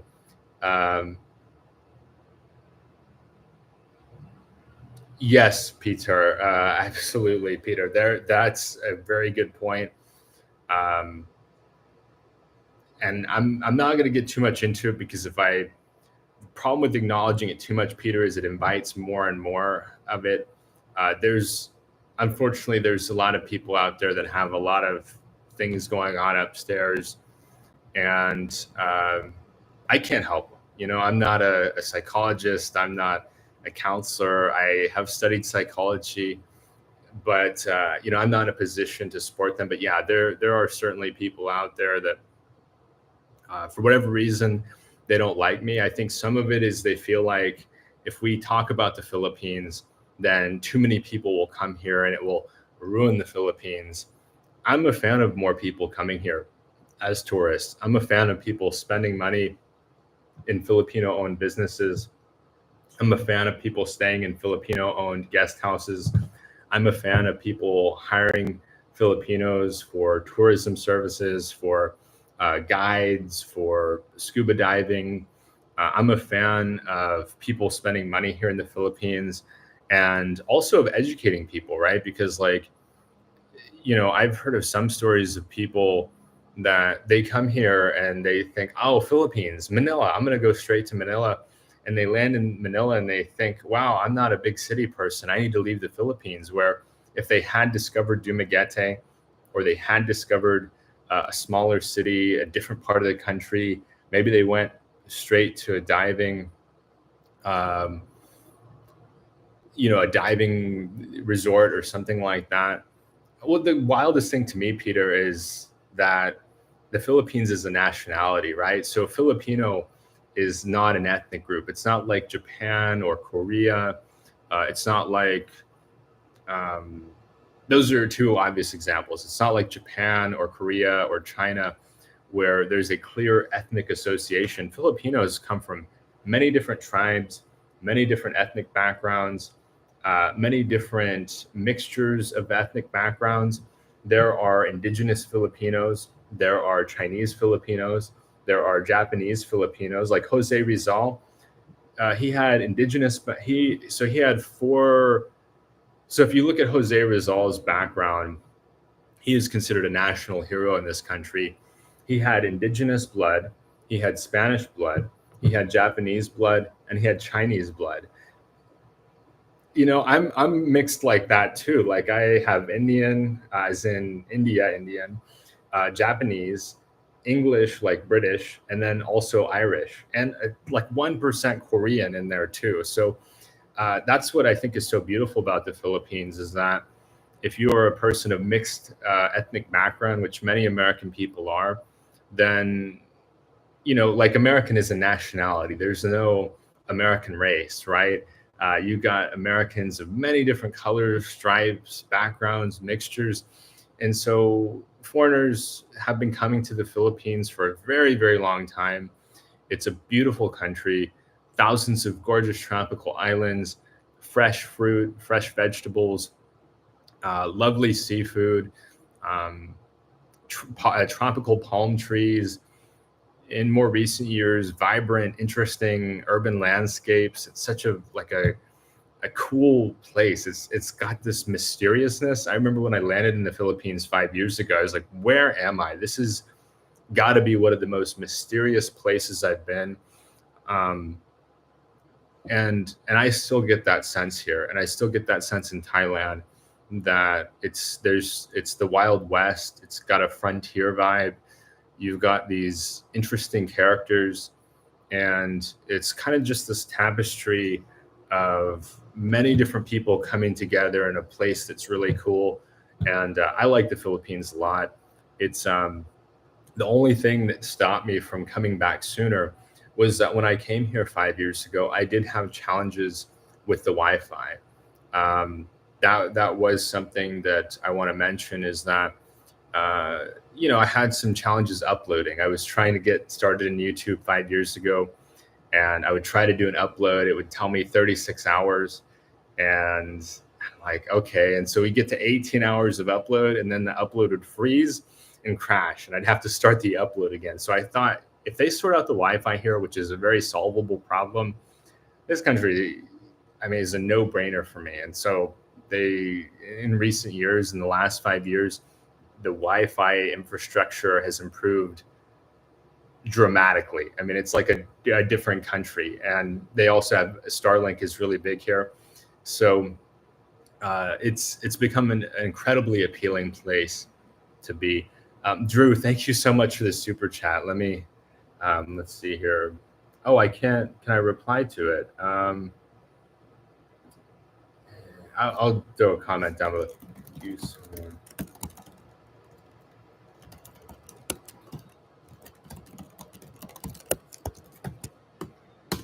Thank you so much, Drew. I love coffee. The coffee scene here in Dumaguete is awesome. They actually produce coffee here too. They do the Robusta beans, which are the same as what they have in Vietnam. And the Robusta beans are like high caffeine content. So if you want coffee, I know Vietnam and Cambodia and Thailand are renowned for their coffee scene, but the Philippines has a very, what I would call, underrated coffee scene. They've got cafes everywhere. I would say within a mile of my apartment, there's probably 30 places, probably 20 to 30 places I could get a cup of coffee, all the way from instant coffee, which I know some people don't care for, to canned coffee, to French press coffee, to Folgers, to, I mean, all, like, every price point. You could spend, in my area, you could spend as little as free included with a meal. I go to one restaurant where you can actually get your coffee included as part of your meal set, all the way up to, you could spend at Tom and Tom's or Ground Zero, you could spend like 200 pesos on a cup of coffee. So Dumaguete offers a very strong range of coffee. I found the French press is good value. You're spending about $2, right at that $2 mark, Drew, for the French press style. Some people don't care for it. I have a friend that says he doesn't like the French press. It's not for him. But for me, it's like a solid carafe, and I can get like 2 cups out of it. And it's a very relaxing environment. that they serve it at. So I'm a fan of the coffee scene here.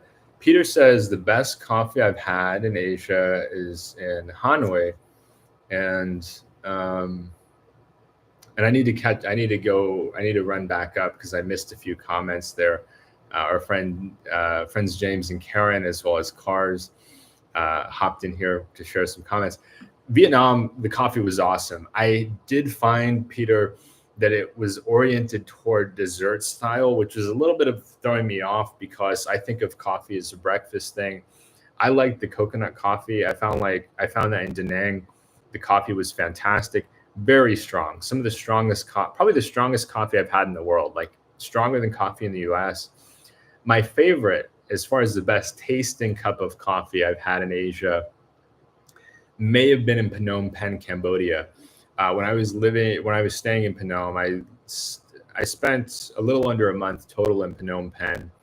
I found the guy that supplies all of the coffee shops in Phnom Penh, and he has like a shop where he distributes all the coffee, and it's wild to see. Let me see if I can find it on here. I'm gonna just try to find if I can find the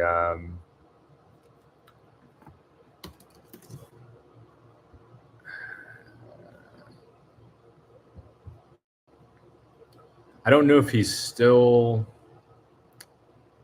That may be something it's not popping up for me, but there's a coffee shop. There's a guy in Phnom Penh that he distributes coffee throughout the city. And that's one of the best cups of coffee I've ever had in Southeast Asia. And he would also, like, he had a chair in the corner of this like distribution facility, and you could buy a cup of coffee and sit there and watch all the people packing the bags and grinding the coffee and roasting the coffee and just seeing his operation. Really an entrepreneurial guy. And I'd love to go back. He's very welcoming, and I enjoyed that experience a lot. Vietnam is fantastic. I don't think Dumaguete gets enough credit for its coffee scene. A lot of people talk about Ground Zero, and Ground Zero is a very cool spot.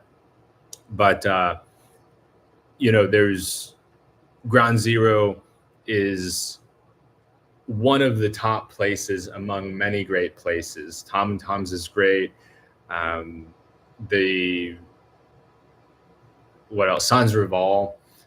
They do solid coffee. What else? There's Don Macchiato isn't a place I like to go. It's not fancy. It's kiosk, and they don't have really much of a seating area. But you can get a coffee there for 39 pesos, caramel macchiato. The coffee scene in Dumaguete doesn't get enough credit, and I love the coffee here.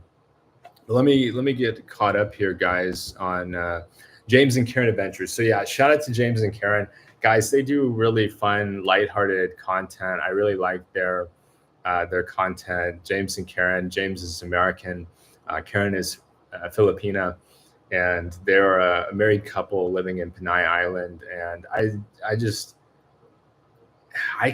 sometimes I can be a bit too serious. It's a Japanese thing. Sometimes Japanese people can just be too serious. And they're so lighthearted. They're so fun. And when I want to de-stress or like relax, I like to watch James and Karen. Definitely check them out if you are not yet familiar with them. Kirk, I need to drink more water. A little bit too caffeinated. So I had like 4 caffeine drinks this morning. Kirk, so sometimes the best local restaurants are in public markets or farmers markets. Do you find that to be true? Do they have that kind of good food in public markets in Dumaguete? I'd say, I haven't really tried those as much. One of the rules I came up with for myself is that I got really sick from, and I'm glad that spurred my thought, because it reminded me No offense, Kirk, it did remind me of an unfortunate experience I had in Thailand. So that's, if I sounded a bit short there, I'm like, oh. So what happened, Kirk, was that when I was in Thailand, I got really bad food poisoning. This was in Chiang Mai. I'm not going to specify the restaurant that I got food poisoning because I'm not sure which one it was, but I got really bad food poisoning. And I was laying in bed sick for like a couple of days. I had cold sweats, really 24 hours, but I had to recover the next day as well. And I just ordered smoothies on Grab app and just laid in bed and drank smoothies and tried to rehydrate. I felt very ill, and I thought about going to the hospital. I didn't go to the hospital, but if it had persisted, I would have. And so a couple days later, after I recovered, I Googled like, hey, I got really sick in Thailand. How do I prevent this from happening again? Because this was a really bad experience. And everything I read told me that told me to avoid to only order made to order food. So one of the rules I came up with for myself was that I'd only go for made to order food. And I found in the public markets, it's kind of made in a big batch and then it's served like cafeteria style.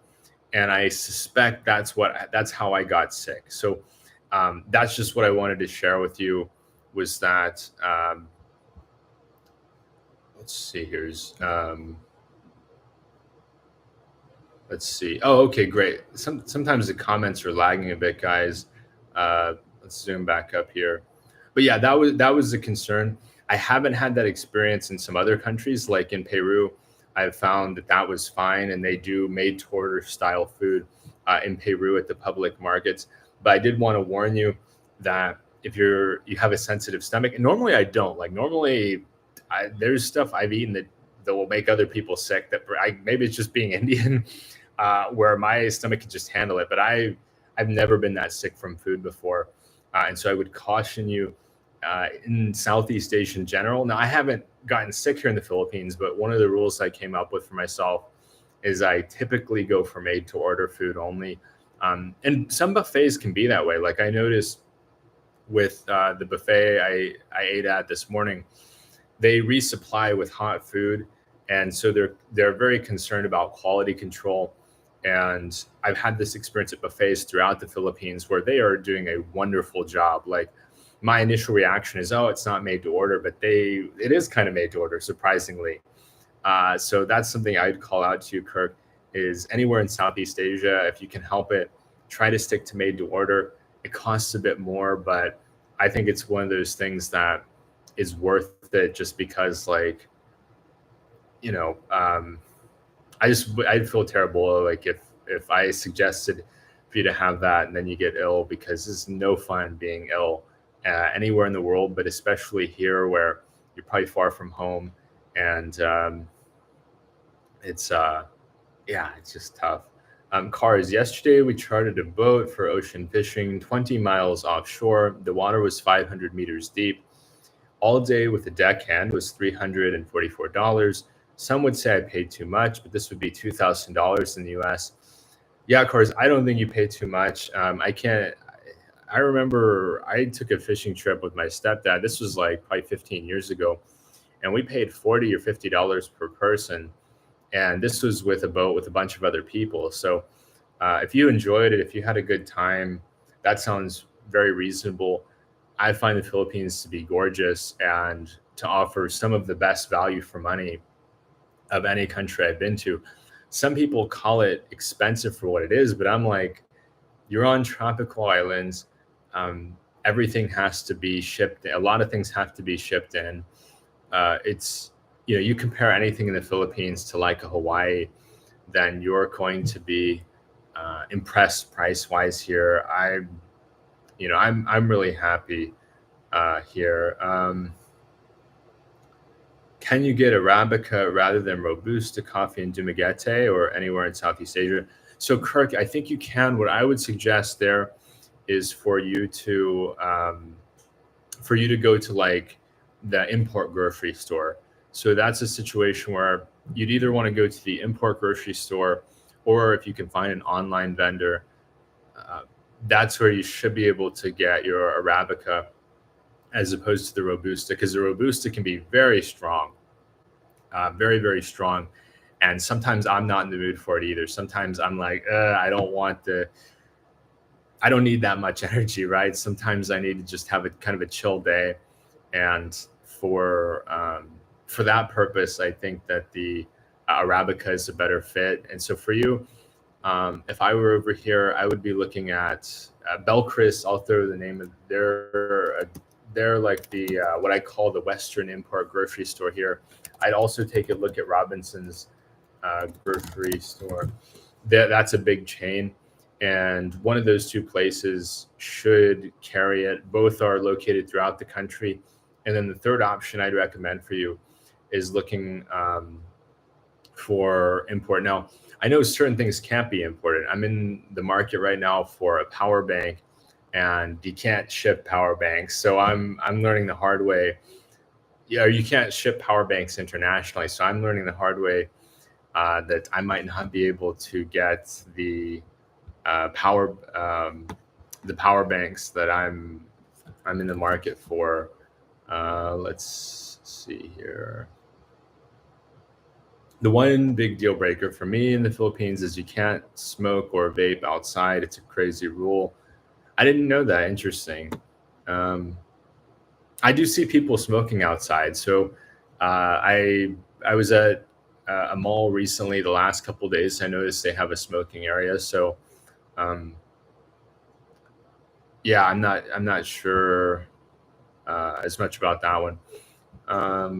Also, guys, I am getting caught up here on comments, so feel free to throw any comments down below. I don't know if I want to refresh the page. It may just be kind of backed up here. Let's see.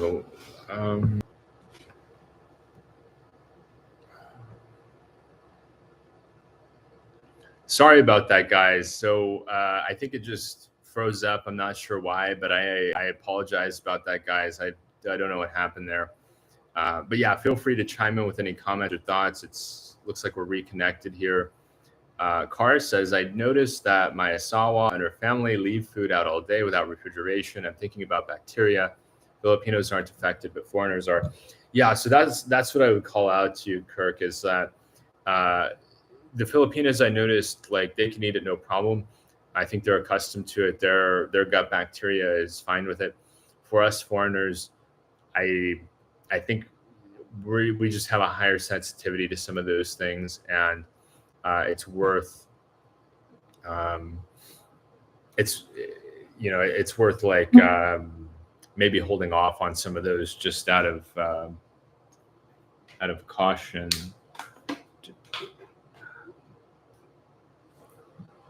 But yeah, guys, feel free to chime in with any comments or thoughts. I notice we have almost 30 people with us right now, so we're right at the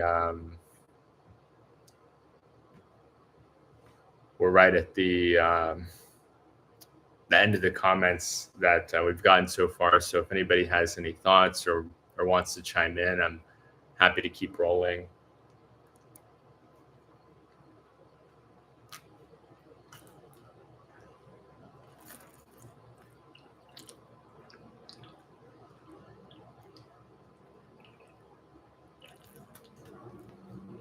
It's hard seeing people suffering, even to eat. Have you noticed that affecting you much? That's a great question, David. I know my friend Captain Trucker has called that out. Have you noticed it affecting me much? Maybe it's because I had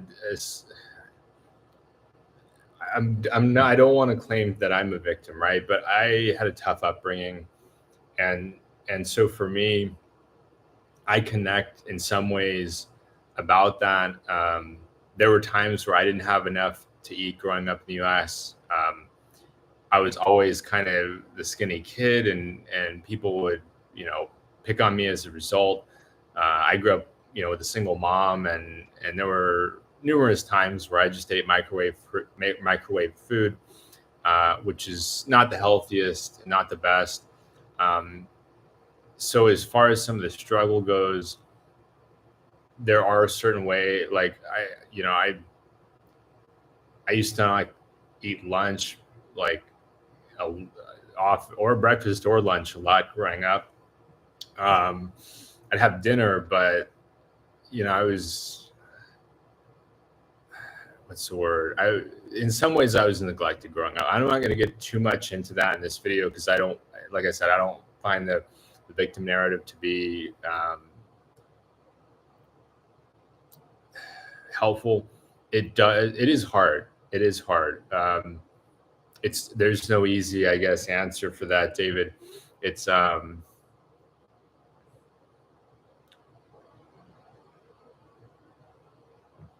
there's a few things I'll say. One is that the Filipino people tend to be very resilient. They tend to be very strong and tough people. They tend to be able to handle situations where we would crumble or we would fall apart with a smile, with a lot of strength. I'm not justifying it. I'm not defending it. It is difficult.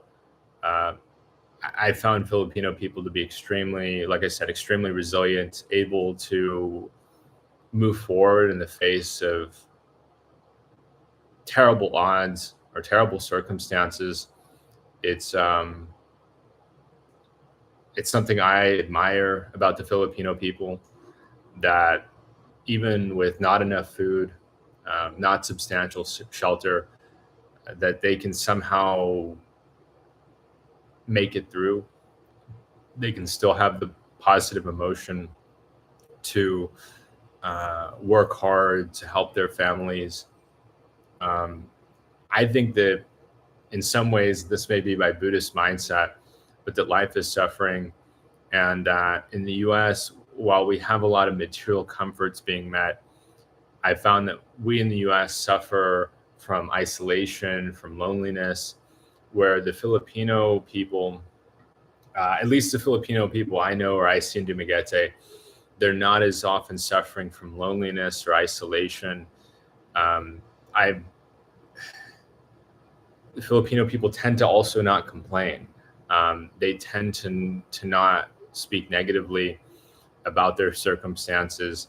I've had numerous Filipino people come up to me and tell me, "Oh, Dumaguete is so cheap," and I make eye contact with them, and I don't say this in a condescending manner, but I let them know, hey, I know it's a struggle for the Filipino people. I know Dumaguete is actually expensive by Filipino standards, and that I know that for you, you don't quite have the luxury that a lot of foreigners have to go to the restaurants, the fancy coffee shops, and I want you to know that I have gratitude for the hard work that your people do to make this a positive experience for the foreigner. The fact that we can go to a restaurant and have like a swordfish dinner for the equivalent of $5, where for you that might be half a day's wages to have that kind of meal. I try not to take it for granted. I try to be mindful that there is struggle here. I try to learn from it, and I try to use that to not be totally negative on the US. I think some expats tend to be real negative on their home country, and I separate. I'm negative on the experiences we've had that have driven us over here. Like if a friend has been through divorce, I'm not going to be like, oh, what a moron. I think, man, he went through a difficult experience back there. That was really hard. He's found coming here to be a solution. I'm not like, oh man, America is so terrible that we have this economic surplus where we can afford to live here without working, right? Like a lot of nuance. There's a lot of nuance there in the discussion. I find a lot of expat topics or expat vlogs don't fully acknowledge, and they don't kind of see the gray area there. My hope is that the economy continues to grow fast here.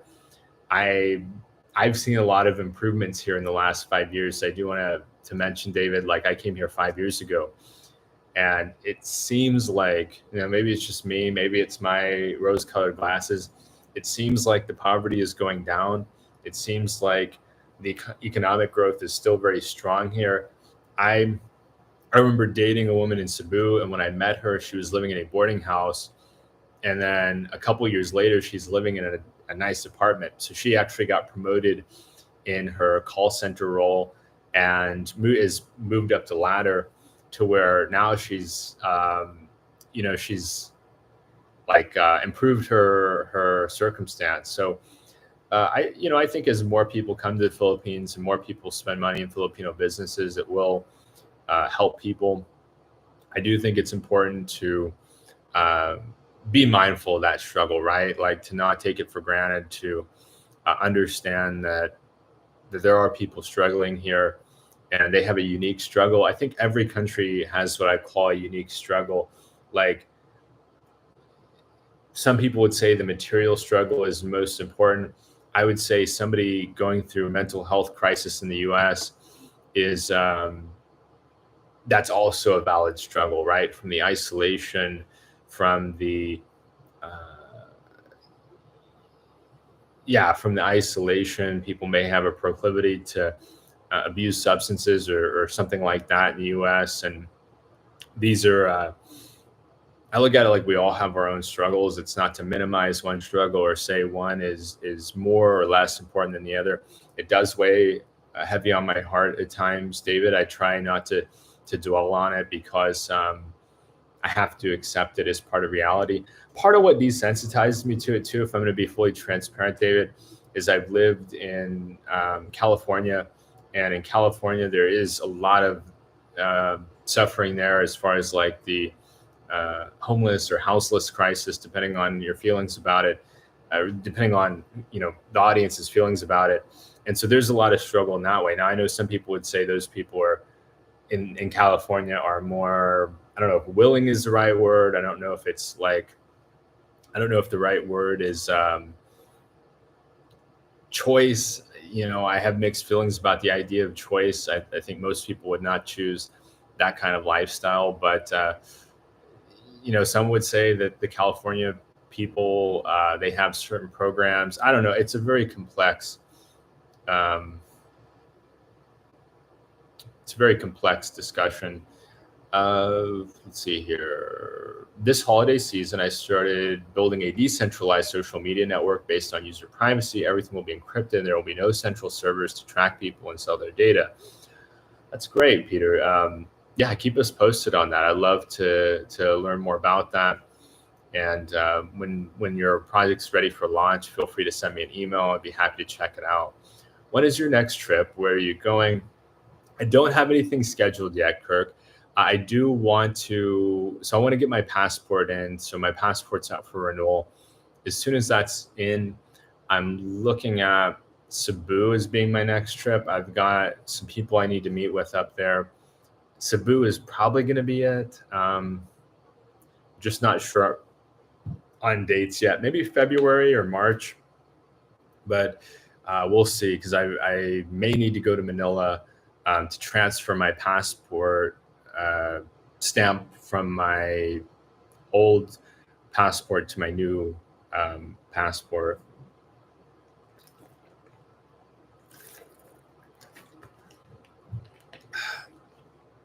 Filipinos do seem much happier as a whole. I agree, David, 100%.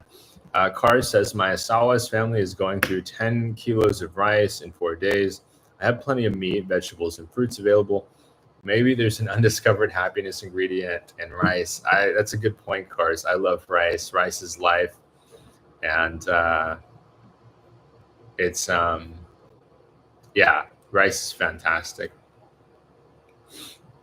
I like that aspect of living here a lot. That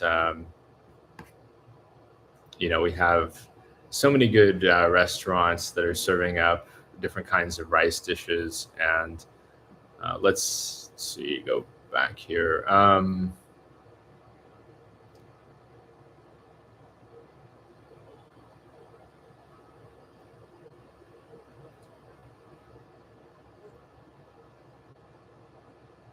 There have been links between climate and poverty through culture. On average, places with temperature between 10 and 20 degrees Celsius are much wealthier than hot places. Yeah, I think there's something to be said about that, Peter, where, some places that are colder, they've got a harsh winter that means that, like, people are forced to kind of band together.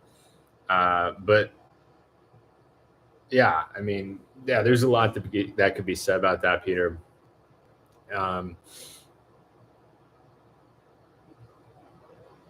Simultaneously, it's kind of funny. We find a lot of people, like, they want to vacation, so they may build wealth in the colder place, and then they want a vacation in the warmer place, like uh, Texas or Florida, or even like South America, Central America, Philippines,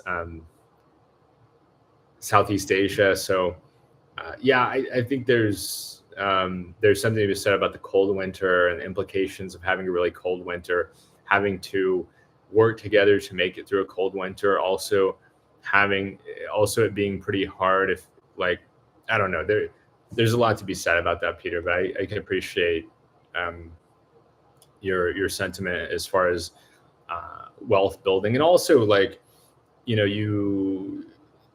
I think in the colder place, things are much more tied into the farming cycle, right? So things have to be organized and planned in a very cold place, because if you miss the harvest in a cold place, you may have 3 to 6 months, maybe longer, 8 months or 9 months, in parts of Northern Europe where there is no production of grains or goods or food products that could be stored and last through the winter and basically provide sustenance when you're not able to do that. So also something to be said about the role of agriculture and capitalism, where prior to agriculture, we lived in hunter-gatherer societies. People couldn't really store grains to be sold at a later date. Meat had to be eaten on the spot or within a short duration, where with agriculture, you can store grain, you can accumulate wealth, you can, you can spread the food throughout the year, so you can be productive throughout the year.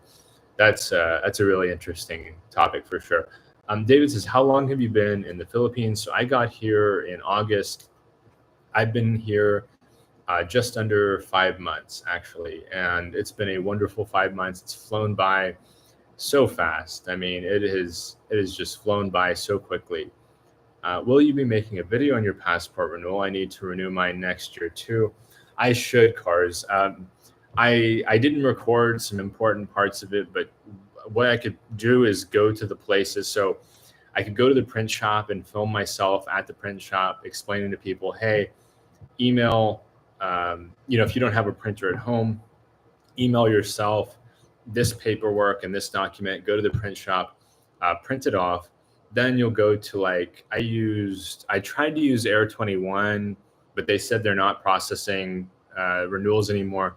So then I went to, it's not DHL, it's another service at one of the malls here in town, mailed it to Manila. When I get it back, then I'll probably use a service rather than make a trip to Manila. I'll probably just hire a service in town that will take my passport to Manila, get the stamp transferred, and then bring me back the passport. But it's a good topic, Cars. I don't think anybody's covered it. But yeah, guys, I'll probably wind down here in the next few minutes because my voice is starting to go. And it's been a wonderful stream, everybody. I appreciate everybody joining us today. It's been a lot of fun, and I can't thank everyone enough for supporting the channel. But if you guys want to get in your last questions or thoughts or topics, wealth is subjective. If a person has enough food to live and is happy the way things are, he might be happier than someone who is rich. Nobody took their money beyond the grave. I absolutely agree, Peter. Wealth is subjective. I've had this discussion so many times on this channel, and I pointed out to someone, this is on my last stream, they kept saying success or not success. I'm like, well, define success. I think every person has a different definition of success. Every person has a different definition of wealth. And I pointed out that for, you know, the CEO of the company I used to work at, if he were in the room of with Bill Gates and Warren Buffett and Elon Musk, he might feel like a bum. But if he was in a room full of, like, I don't know, some of the homeless people or houseless people, he might feel like, you know, the most successful guy on the planet. So it is very subjective. I think enough wealth depends on the individual's goals and what that person needs to be happy, what that person wants to be happy, what that person is capable of producing. Not everybody has the same capability to produce an identical amount of wealth. We measure it in dollars, but yeah, it's a good point, Peter. David, thank you for your time. Thank you so much for your support, David. I appreciate it. Drew, yeah, 6 months of winter here in the Midwest sucks. I agree, Drew. I mean, it's cold. It's tough. You know, you want to stay inside. You got to bundle up to go outside. Where here, like, you could do shorts and t-shirt year round, won't be a problem at all. I wear long sleeves because I want to protect my skin. I get a lot of questions about that, but I notice a lot of Filipinos like to cover their skin and protect their skin from the sun. And so it's yeah, winter can be tough for sure. What are everybody's plans for the rest of the weekend?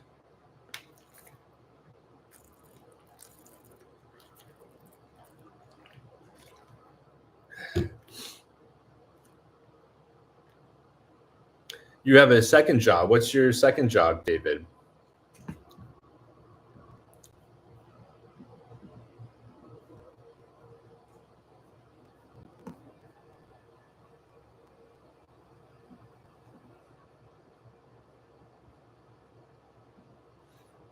It is very expensive. Yeah, in the US. Oh, you drive the airport shuttle. Got it.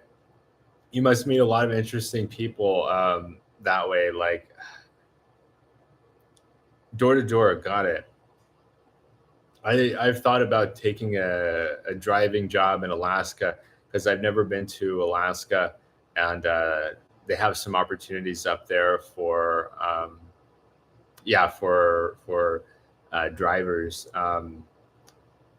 Peter says, play with my kids and keep working on my project on a Monday. I need to start cracking at my normal gig. Got it, Peter. That sounds like a nice weekend. And yeah, I hope everyone has a wonderful weekend and enjoys their time. Oh, you're north of Denver. Got it. Very cool. Yeah, I lived in Denver for several years, David. I love Denver. It's yeah, it's a chilly city right now. I hope you're staying warm. Let me look at that actually. Denver forecast. Fahrenheit. Oh yeah, it's cold right now. I hope you're staying warm, Peter. Thank you so much, Kirk. I really appreciate you joining us. David, Peter, Cars, Soju as well. I think he's hopped off for the evening. Drew, thank you again for the coffee, and thank you as well, Jason. I really appreciate it. All of you have been so helpful today. KC, and yeah, thanks so much, everyone. It's greatly appreciated. I hope you all have a wonderful weekend. If you're watching this stream on replay, please give us a thumbs up. Helps to share this video in the algorithm. Additionally, if you have any thoughts about what we covered today or any questions come to mind, drop them in the comment section. It always helps to generate interesting discussion. And finally, if you want to see more content like this stream or like my main videos, then subscribe to the channel down below, and we'll see you soon. Take care, everyone. Thank you so much, and goodbye.